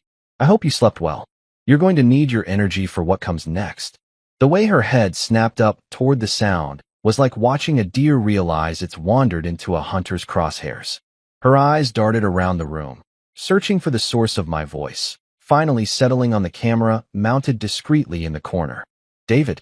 Her voice cracked slightly, and I could hear 16 years of marriage in that single word. The familiarity, the confusion, and now the growing terror. "David, what is this? Where am I?" "You're exactly where you wanted to be, sweetheart," I replied, settling back in my office chair upstairs like I was watching my favorite TV show. Dead to the world, starting fresh, beginning a whole new life. "Congratulations, you got everything you asked for." I clicked on the monitor that showed the local news coverage of her death, complete with footage of the accident scene and interviews with neighbors expressing their shock and grief. The anchor was doing that serious news voice thing they all learn in journalism school, describing the tragic loss of a beloved community member. In other news, I continued conversationally. "Your funeral is scheduled for Thursday." I went with the closed casket option, given the condition of the body. "Very tasteful service. I think you'd approve of the flower arrangements." Marissa was staring at the screen in absolute horror, watching her own death being reported like she was witnessing some alternate reality. Her hands were shaking as she pressed them against the walls, looking for a way out that didn't exist. "This is insane," she said, and her voice was getting stronger as the drugs wore off and the reality of her situation sank in. "You can't keep me here. People will look for me." "Julian will." "Julian will what?"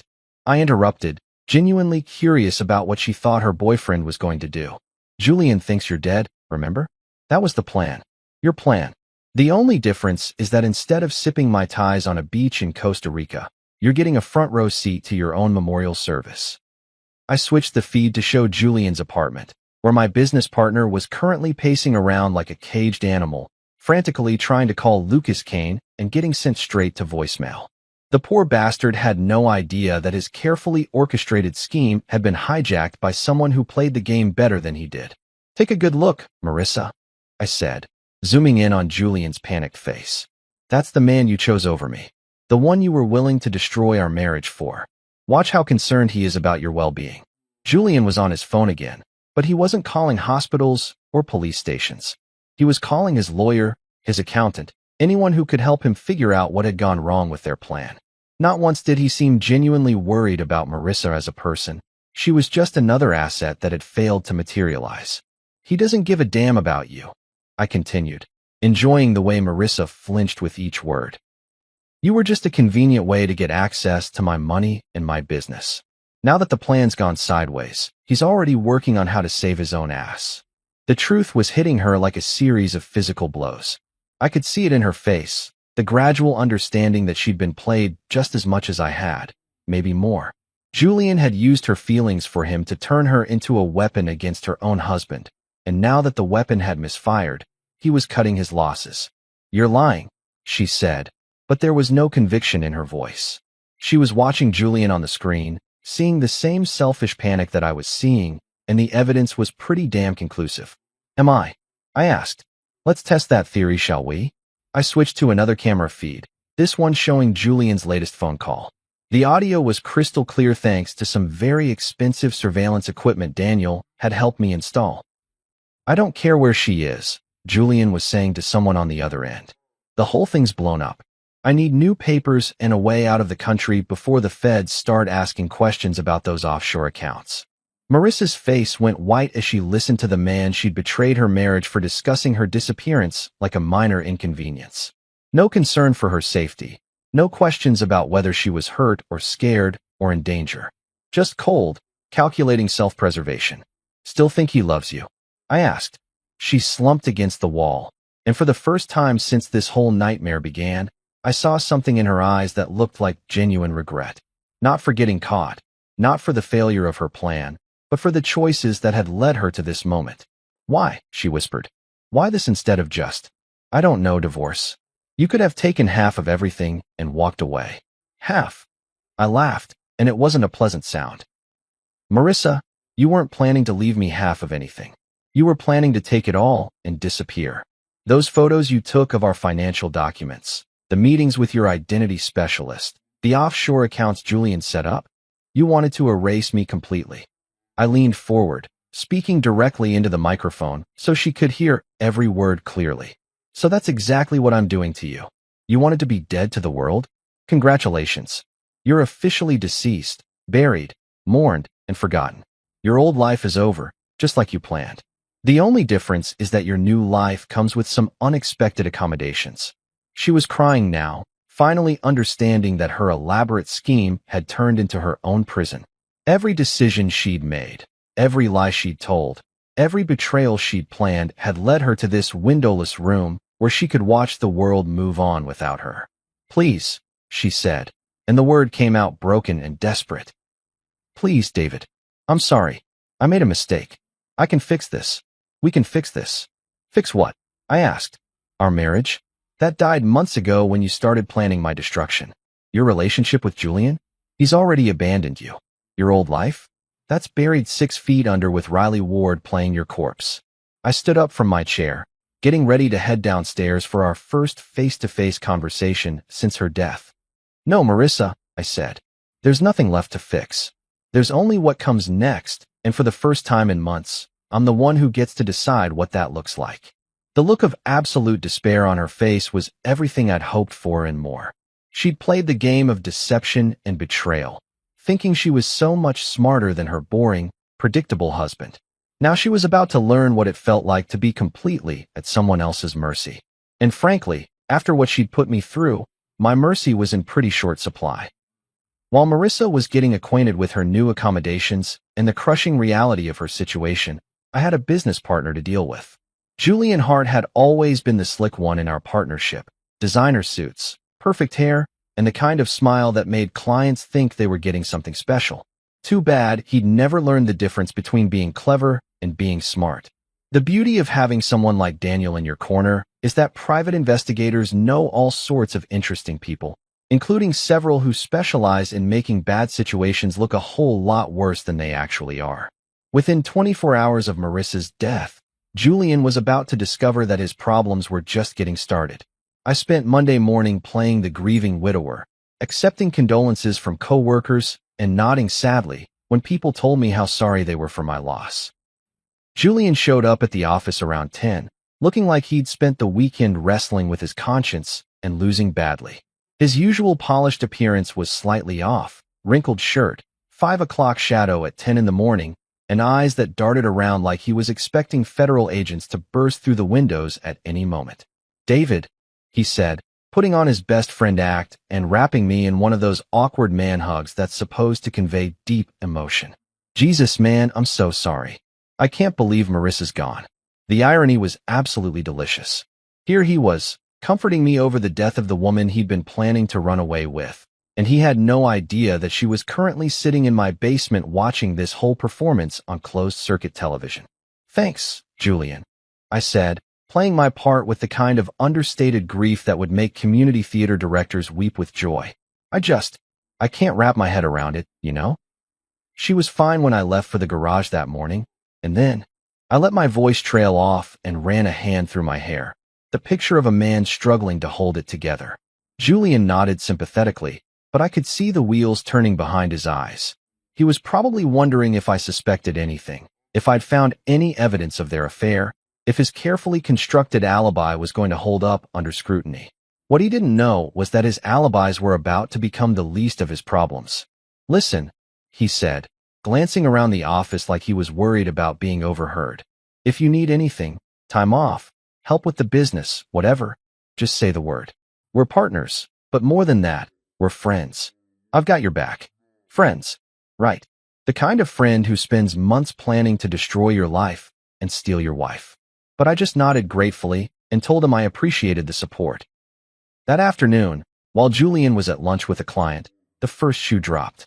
Two men in cheap suits showed up at our office, flashing badges and asking questions about Julian's recent financial activities. They were actors Daniel had hired, armed with fake IDs and enough authentic-looking paperwork to fool anyone who wasn't expecting to be conned. We're with the Financial Crimes Division, the taller one announced to our receptionist, loud enough for half the office to hear. We need to speak with Mr. Julian Hart about some irregularities in his banking records. By the time Julian returned from lunch, the entire office was buzzing with rumors about federal investigations and financial crimes. The fake agents had left behind just enough paperwork to make it look official, including a very convincing subpoena for Julian's financial records. I watched him read the subpoena through my office window, and it was like watching a man realize his house was on fire while he was still trapped inside. His face went through about 6 different shades of pale before settling on a sickly green that matched his expression perfectly. He was in my office within minutes, closing the door behind him and trying to look casual while his entire world crumbled around his ears. David, he said, attempting his usual confident tone and failing spectacularly. I need to talk to you about something. There might be some complications with some of my personal investments. Complications? I asked, raising an eyebrow with just the right amount of concern. What kind of complications? It's probably nothing, he said, but the sweat beading on his forehead suggested otherwise. Some mix-up with offshore accounts, international transfers, that kind of thing. You know how paranoid the feds are about money laundering these days. The beautiful thing about guilty people is how eager they are to explain away their crimes before anyone even accuses them of anything. Julian was basically confessing to financial fraud while trying to make it sound like a clerical error. Should I be worried about the business? I asked. I mean, if there are federal investigators looking into your finances. No, he said quickly, too quickly. This is completely separate from our partnership. Personal stuff. Nothing that affects the company at all. He was lying, of course. The offshore accounts he'd set up were meant to hold my money after he and Marissa cleaned out our joint assets and disappeared. But watching him try to cover his tracks while panicking about an investigation that didn't actually exist was better than cable television. That evening, I headed downstairs to give Marissa a front-row seat to her boyfriend's meltdown. She was sitting on the bed I'd provided, staring at the blank monitor screen like she could will it to show her something different than the truth. Evening news time, I announced cheerfully, switching on the feed from Julian's apartment. Tonight's episode, watching a guilty man try to figure out how screwed he really is. Julian was on his phone again, but this time he wasn't calling lawyers or accountants. He was calling Lucas Kane, the identity specialist who was now working for me, begging for an emergency extraction. I need new papers tonight, Julian was saying, pacing around his living room like a caged animal. The whole thing's blown up. There are federal agents asking questions, and I need to be gone before they connect me to the offshore accounts. Marissa was watching with the kind of horrified fascination you'd reserve for a car accident happening in slow motion. This was the man she'd chosen over 16 years of marriage. A coward who was ready to abandon her the moment his own comfort was threatened. Still think he's your knight in shining armor? I asked. She didn't answer, but I could see the tears streaming down her face as she watched Julian throw their entire relationship under the bus to save himself. He's not even asking about you, I continued. Not wondering if you're safe, not concerned about what happened to you, just worried about his own skin. The phone call continued, with Julian growing more desperate by the minute. Kane was stringing him along beautifully, making promises about new identities while secretly recording every word for my entertainment. Where does he think you are right now? I asked Marissa. Does he think you're dead like everyone else? Or does he know you were supposed to be picked up after the fake accident? He thinks. She started, then stopped, her voice catching. He thinks I'm waiting at the safe house. He thinks Kane picked me up, and I'm just waiting for him to join me. And yet he's planning to run without you, I observed. Interesting priorities your boyfriend has. On the screen, Julian was now offering Kane double money for immediate extraction, no questions asked. He was willing to abandon Marissa, abandon their plan, abandon everything as long as he could save himself from consequences that were mostly imaginary. This is the man you destroyed our marriage for, I said quietly. This is who you thought was worth throwing away 16 years of history. Take a good look, Marissa. This is what love looks like when it's tested. She was sobbing now, finally understanding that she'd been played by someone who cared about her even less than she'd ended up caring about me. Julian had used her feelings to turn her into a weapon against her own husband, and now that the weapon had backfired, he was cutting his losses without a second thought. Please, she whispered, not looking away from the screen. Please turn it off. I can't watch anymore. Oh, but this is just the beginning, I said, settling into a chair I'd placed specifically for these viewing sessions. Tomorrow, things get really interesting. You wanted a front row seat to a new life, remember? Well, here it is. Your boyfriend's about to learn what happens when you mess with the wrong guy's family. The panic in Julian's voice was music to my ears, and the despair on Marissa's face was the perfect harmony. They'd started this game thinking they were so much smarter than everyone else, so much more deserving of happiness and wealth and freedom. Now they were about to discover that sometimes the quiet, reliable guy in the corner is the most dangerous player at the table. The thing about destroying someone's life is that timing is everything. You can't just blow up their world all at once. That's amateur hour, the kind of revenge that lacks artistry and leaves everyone feeling unsatisfied. No, proper destruction requires patience, precision, and the kind of dramatic build-up that would make Shakespeare proud. Julian Hart was about to get the full theatrical experience. I'd spent Tuesday night setting the stage while he panicked in his apartment, calling every contact he had in his desperate attempt to disappear before the fake federal investigation closed in on him. What he didn't realize was that his frantic phone calls were being monitored by Daniel, who was building a beautiful case file of actual criminal activity to hand over to the real authorities. See, here's the thing about fake investigations. Sometimes they uncover real crimes. Julian's offshore accounts weren't just theoretical. They were stuffed with money he'd been skimming from our business for months. His panic had led him to move funds around in ways that violated about 17 different federal banking laws. The irony was absolutely delicious. My fictional frame-up was about to become a very real prosecution. Wednesday morning arrived gray and drizzly. Perfect weather for watching a man's life implode in spectacular fashion. I got to the office early, positioning myself with a clear view of the parking lot and a fresh cup of coffee. The show was about to begin, and I didn't want to miss a single moment. Julian showed up at 8:47 a.m. looking like he'd spent the night wrestling with demons and losing badly. His usually perfect hair was disheveled, his designer suit looked like he'd slept in it, and his eyes had that wild, cornered animal look that comes from knowing you're completely fucked but not knowing exactly how fucked you are yet. He was carrying a briefcase that I knew contained fake passports, cash, and probably a one-way ticket to somewhere without extradition treaties. Poor bastard actually thought he was going to make it out of this mess. At 9:15 a.m., 3 black SUVs pulled into our parking lot with the kind of synchronized precision that screams federal law enforcement. But these weren't Daniel's actors. These were the real deal, complete with authentic badges, actual arrest warrants, and the kind of serious expressions that come from years of putting white-collar criminals behind bars. I watched through my office window as Julian saw the vehicles and literally stumbled backward, his face going through that same sick color palette I'd enjoyed so much the day before. His hands were shaking as he fumbled for his phone, probably trying to call Lucas Kane for that emergency extraction that was never going to come. The agents moved with practiced efficiency, surrounding the building while their colleagues marched through our front entrance like they owned the place. Our receptionist pointed them toward Julian's office, and I could see her mouth forming the words, "He's right over there," with the helpful enthusiasm of someone who had no idea she was directing a man's complete destruction. Julian tried to run, actually tried to bolt for the back exit like he was in some kind of action movie, clutching his briefcase full of evidence and moving with all the grace of a panicked giraffe. The agents were on him before he made it 10 feet, professional and polite as they explained that he was under arrest for wire fraud, money laundering, and conspiracy to commit tax evasion. The look on his face when they cuffed him was absolutely priceless. Pure, undiluted terror mixed with the dawning realization that his carefully constructed life was over.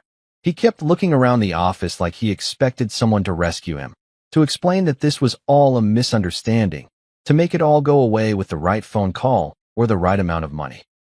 But there was no rescue coming, no last-minute reprieve, just the cold, hard reality of federal agents reading him his rights while his co-workers watched through office windows with the kind of horrified fascination usually reserved for natural disasters. "David," he called out as they led him toward the exit, his voice cracking with desperation. "David, you have to help me. Call my lawyer. This is all a mistake."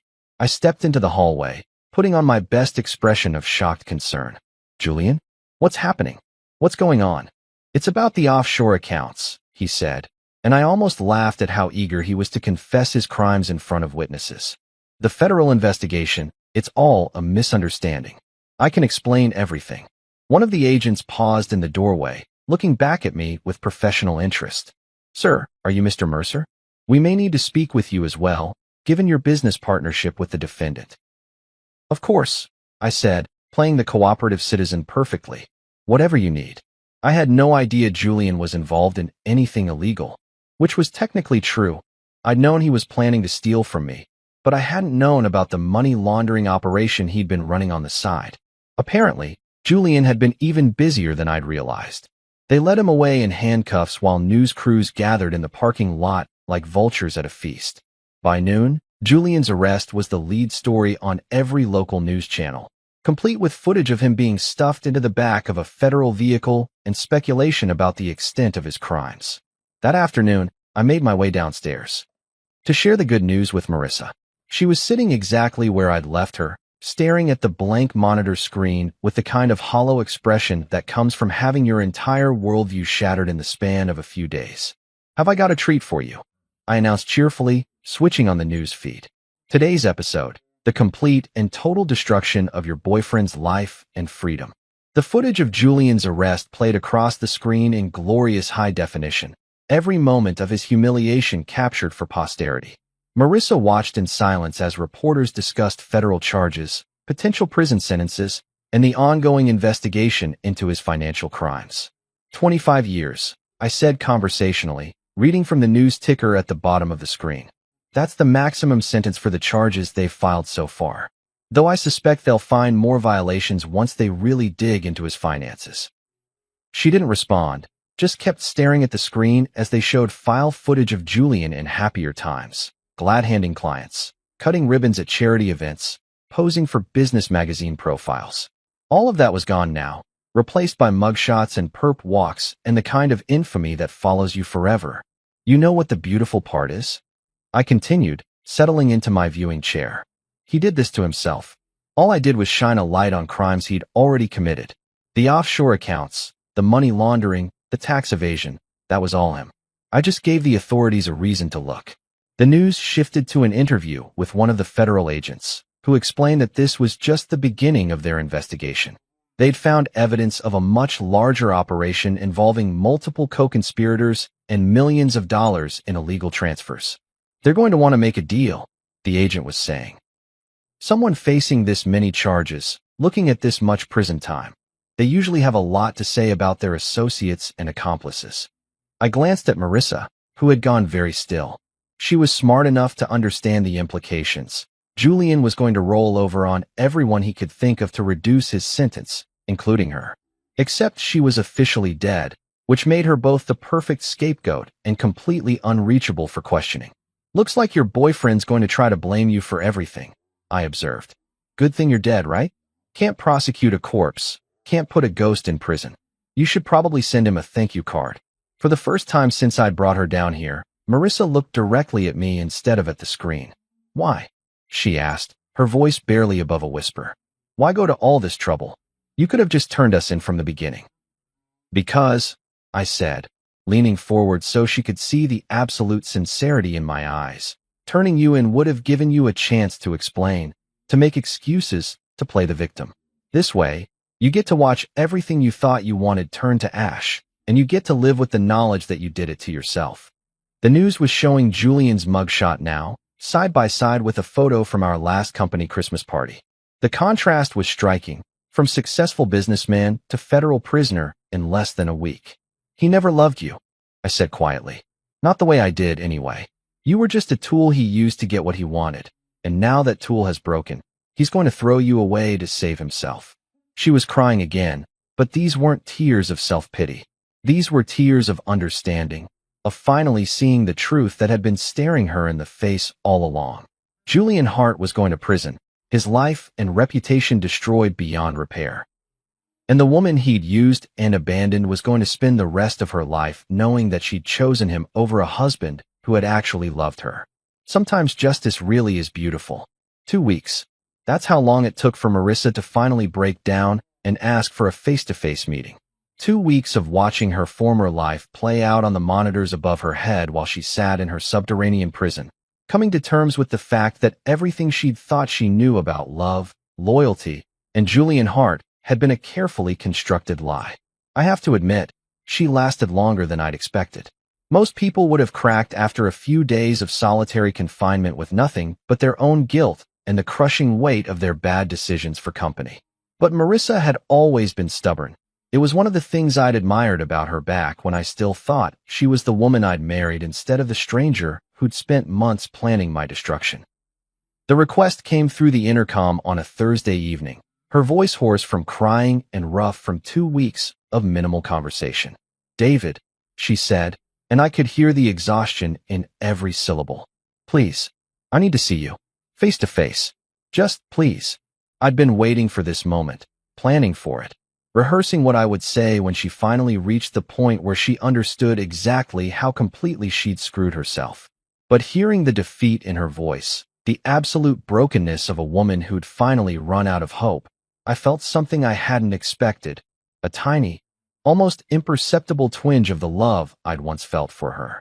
Almost. I made her wait another hour before I went downstairs, because even broken people need to understand who's in control. When I finally opened the steel door to her little apartment, she was sitting on the edge of the bed with her hands folded in her lap, like a child waiting to be scolded. She looked like hell. 2 weeks without natural sunlight, without her usual skincare routine, without the expensive salon treatments she'd always considered essential, had stripped away the polished veneer of the woman who'd kissed me goodbye that last morning. Her hair hung limp and unwashed, her skin was pale and blotchy, and her eyes were red-rimmed and hollow. This was what Marissa looked like without the armor of her carefully constructed life, and the sight of her hit me harder than I'd anticipated. "Hello, sweetheart," I said, keeping my voice neutral as I took the chair I'd placed in the corner for exactly this moment. "You wanted to talk?" She looked up at me, and for a second I saw a flash of the woman I'd fallen in love with 20 years ago, vulnerable, uncertain, reaching out for comfort that she wasn't sure she deserved. "Why?" she whispered.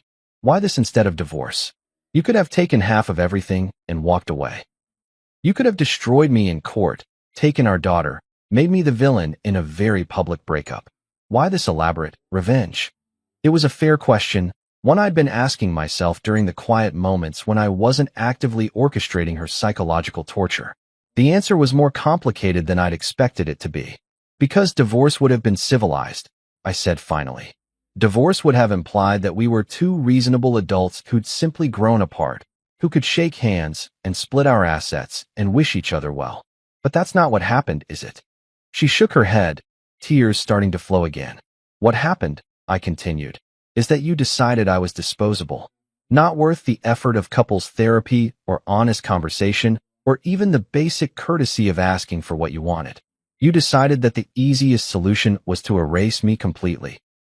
Take my money, destroy my business, disappear with my partner, and leave me with nothing but the wreckage of a life I'd spent 20 years building.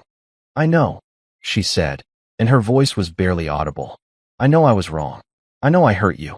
But David, keeping me here like this, it's not going to bring back what we had. I don't want back what we had, I replied, and I meant it. What we had was built on a lie. You spent our entire marriage pretending to be someone you weren't, and I spent it being too blind and trusting to see what was right in front of my face. Why would I want that back?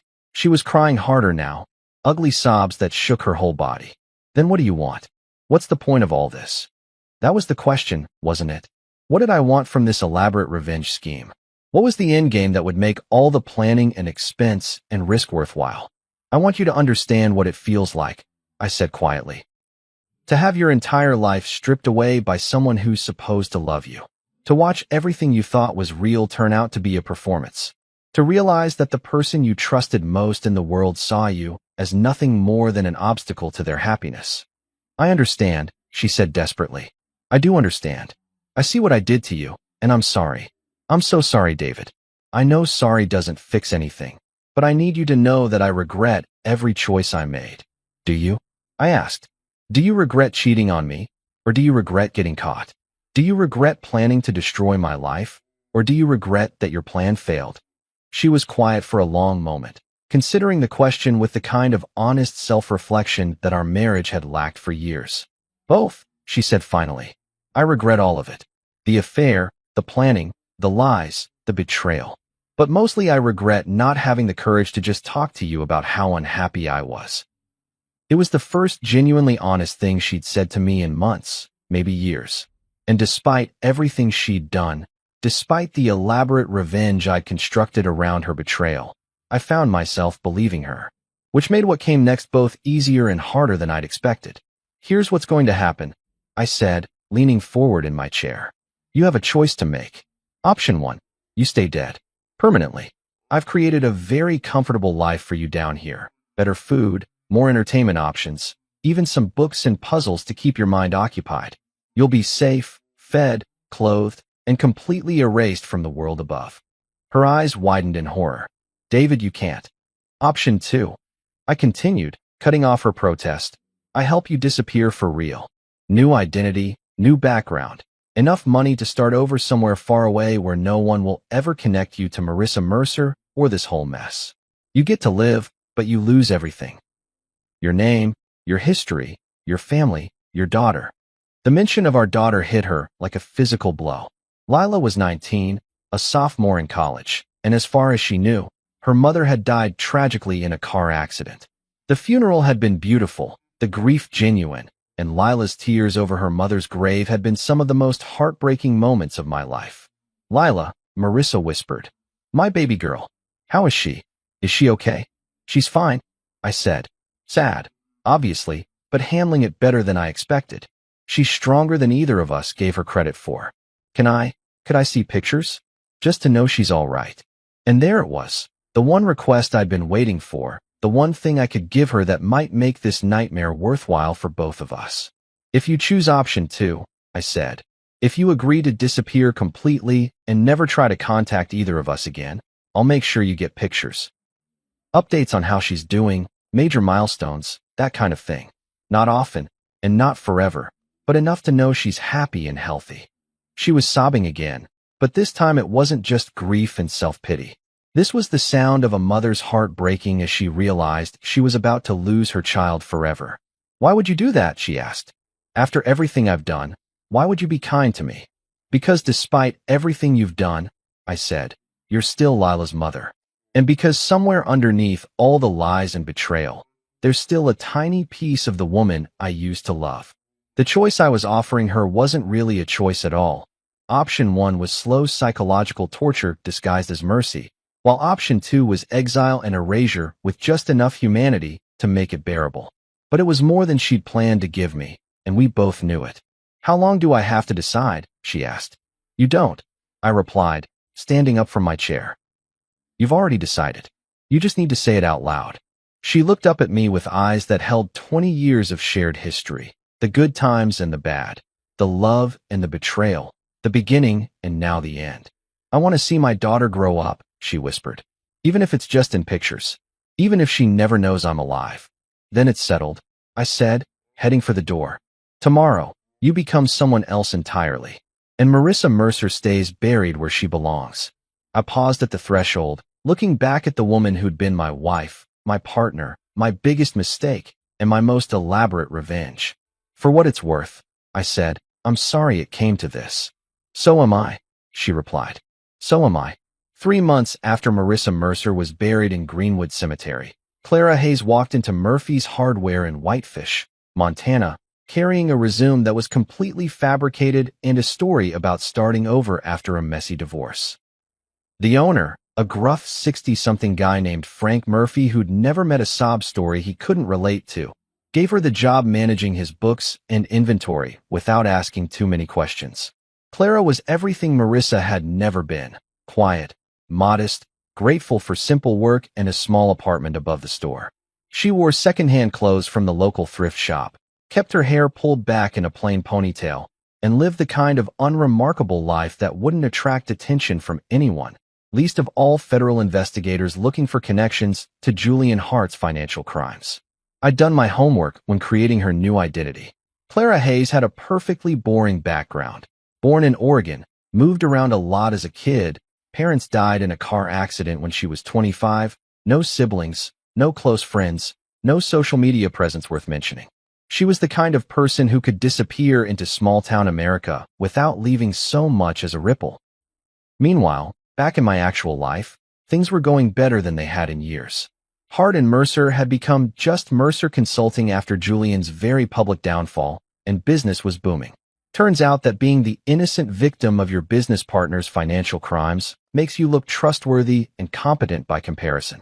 Clients who'd been on the fence about working with us suddenly saw me as the stable, reliable choice in an industry full of sharks and con artists. The insurance payout from Marissa's death had been substantial, $250,000 that went straight into a trust fund for Lila's future. My daughter was thriving at college, throwing herself into her studies with the kind of focused determination that suggested she'd inherited the best parts of both her parents. She called me every Sunday, and our conversations had become deeper and more meaningful than they'd ever been when Marissa was alive. Grief, it turned out, had a way of cutting through the bullshit and forcing people to focus on what really mattered. I'd even started dating again, carefully and cautiously, but with a sense of possibility I hadn't felt in years. There was something liberating about being completely honest about who I was and what I wanted, instead of trying to maintain the fiction of a happy marriage that had been dead for longer than I'd cared to admit. But the most satisfying part of my new life was the monthly ritual I'd established with Clara Hayes. Every fourth Saturday, I'd drive to a post office box in a town about 50 miles away and mail an envelope to a P.O. box in Whitefish, Montana. Inside were photographs: Lila at her college graduation ceremony where she'd made Dean's List, Lila volunteering at a local animal shelter, Lila on spring break with friends who clearly adored her. Never anything that could be traced back to me, never anything with identifying information, just proof that our daughter was happy, healthy, and growing into the kind of young woman any parent would be proud of. I never included letters or explanations, just the photos and sometimes a newspaper clipping if Lila had been mentioned in the campus paper for some academic achievement. It was enough to let Clara know that her sacrifice hadn't been meaningless, that the daughter she'd given up to save was thriving in her absence. In return, Clara Hayes lived the kind of invisible life that kept her safe from discovery. She went to work, paid her bills, attended the occasional town function, and never, ever tried to contact anyone from her former life. She'd become exactly what I'd offered her the chance to become: a ghost of herself, alive but erased, breathing but dead to everyone who'd ever mattered to her. About 6 months into this arrangement, Clara made a mistake. It was small, the kind of slip that most people would never notice, but I'd been monitoring her online activity through some very sophisticated software Daniel had helped me install. She'd searched for Lila Mercer on the public computers at the Whitefish Library, probably hoping to find news about her daughter that went beyond my carefully curated photo updates.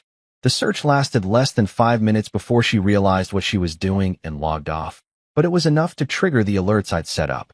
Within an hour, Clara Hayes' internet service was mysteriously discontinued due to routine maintenance issues that would take several weeks to resolve. Her phone service developed similar problems, leaving her effectively cut off from the outside world. The message was clear: stick to the agreement, or lose even the small mercies I'd been providing. She never tried to search for us again. As the months turned into a year, I began to understand something about revenge that I'd never considered before. It wasn't just about making someone pay for what they'd done to you. It was about finding a way to live with what they'd taken from you. And sometimes that meant taking something equally precious from them. Marissa had tried to erase me from existence, to steal my life and leave me with nothing but the ashes of 20 years of marriage and partnership. So I'd erased her instead, more completely and permanently than she'd ever planned to erase me. She was alive, which made it more merciful than what she'd planned for me. But she was also dead to everyone who'd ever loved her, which made it more cruel. The genius of it was that she'd chosen this fate herself. I hadn't forced her into exile. I'd simply offered her a choice between two kinds of imprisonment, and she'd picked the one that let her hold onto a tiny thread of connection to the daughter she'd betrayed along with me. Julian, meanwhile, was serving his time in federal prison, probably spending his days wondering how his carefully planned escape had turned into a life sentence. The offshore accounts he'd set up to hold my stolen money had been seized by the government, along with everything else he'd accumulated through years of financial fraud. He'd lost his freedom, his wealth, his reputation, and his future, all because he'd underestimated the quiet guy in the corner office who paid attention to details. Sometimes I wondered if Clara Hayes ever thought about the life she'd thrown away, if she ever regretted choosing Julian Hart over the husband who'd loved her despite her flaws. But mostly, I didn't think about her at all. She'd become what she'd always been in the end, irrelevant to my happiness, unnecessary for my future, a cautionary tale about the price of betrayal. Lila called me on a Tuesday evening in November, bubbling with excitement about her plans for Thanksgiving break and her new boyfriend who wanted to meet her family. She sounded so much like her mother had at that age, enthusiastic, optimistic, full of dreams about the future, that it took my breath away for a moment. "I wish Mom could meet him," she said, and there was still sadness in her voice when she talked about Marissa, but it was the clean grief of loss rather than the complicated pain of betrayal. She would have loved him. "He's studying engineering, just like you." She would have. I agreed, and meant it. The Marissa that Lila remembered, the loving mother who'd never missed a school play or soccer game, had been real, even if the wife I'd thought I knew had been a fiction. "I love you, Dad," Lila said. "I'm proud of how strong you've been through everything." "I love you too, sweetheart," I replied. "More than you'll ever know." After we hung up, I sat in my office looking at the photos on my desk. Lila at various stages of growing up, the family we'd been before betrayal had poisoned everything, the life we'd built together before I'd learned how much of it had been a lie. Tomorrow I'd mail another envelope to Montana.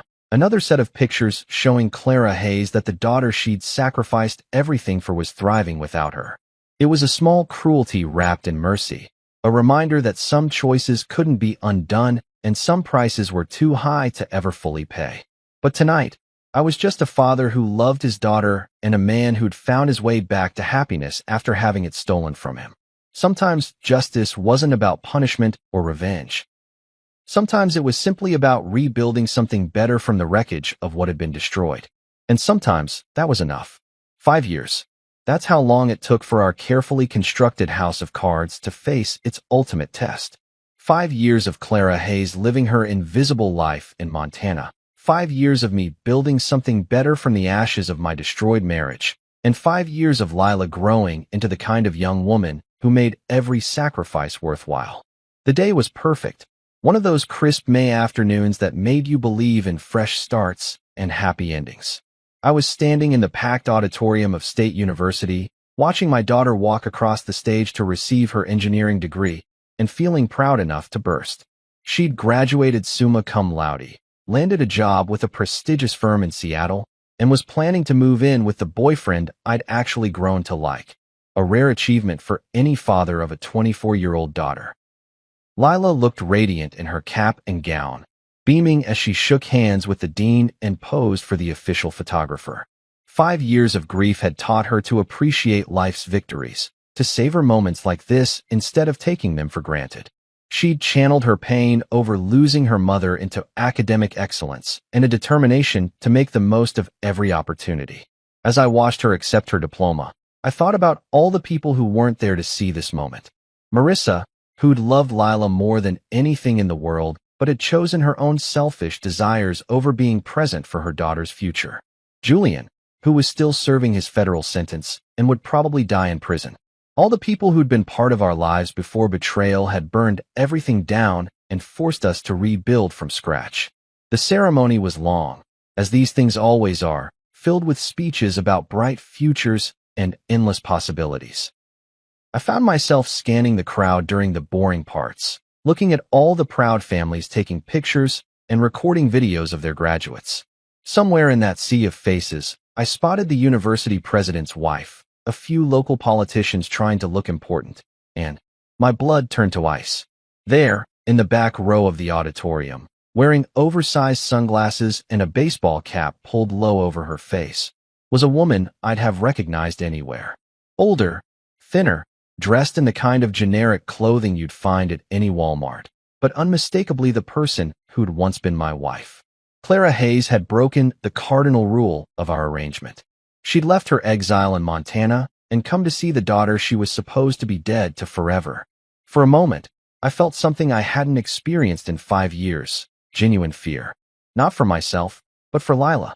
What if Clara tried to approach her? What if she decided that 5 years of hiding was enough and attempted some kind of reunion? What if she destroyed the careful peace we'd built by injecting herself back into our lives? I watched Clara watching our daughter, and even from across the crowded auditorium, I could see the tears streaming down her face. This was probably the first time she'd seen Lila in person since faking her own death, and the girl she was looking at was completely different from the college freshman she'd left behind. Lila had grown up in her absence, matured into an adult who'd learned to navigate the world without her mother's guidance.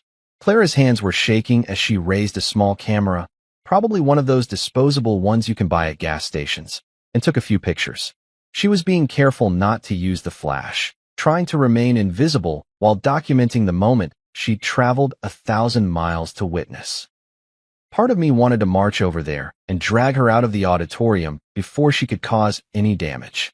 Part of me wanted to have security escort her away and then make some calls to ensure she never got this close to our life again. But another part of me, a part one didn't particularly like acknowledging, understood exactly why she was there. This was her daughter too. Despite everything she'd done, despite the choices she'd made and the price she'd paid for them, Lila was still her child. And watching your child graduate from college was the kind of milestone that made people do desperate, dangerous things. So I made a choice that surprised even me. Instead of stopping her, I watched her watch our daughter, and I let her have this moment. It was probably the only time she'd ever see Lila again, the only chance she'd have to witness what her sacrifice had preserved.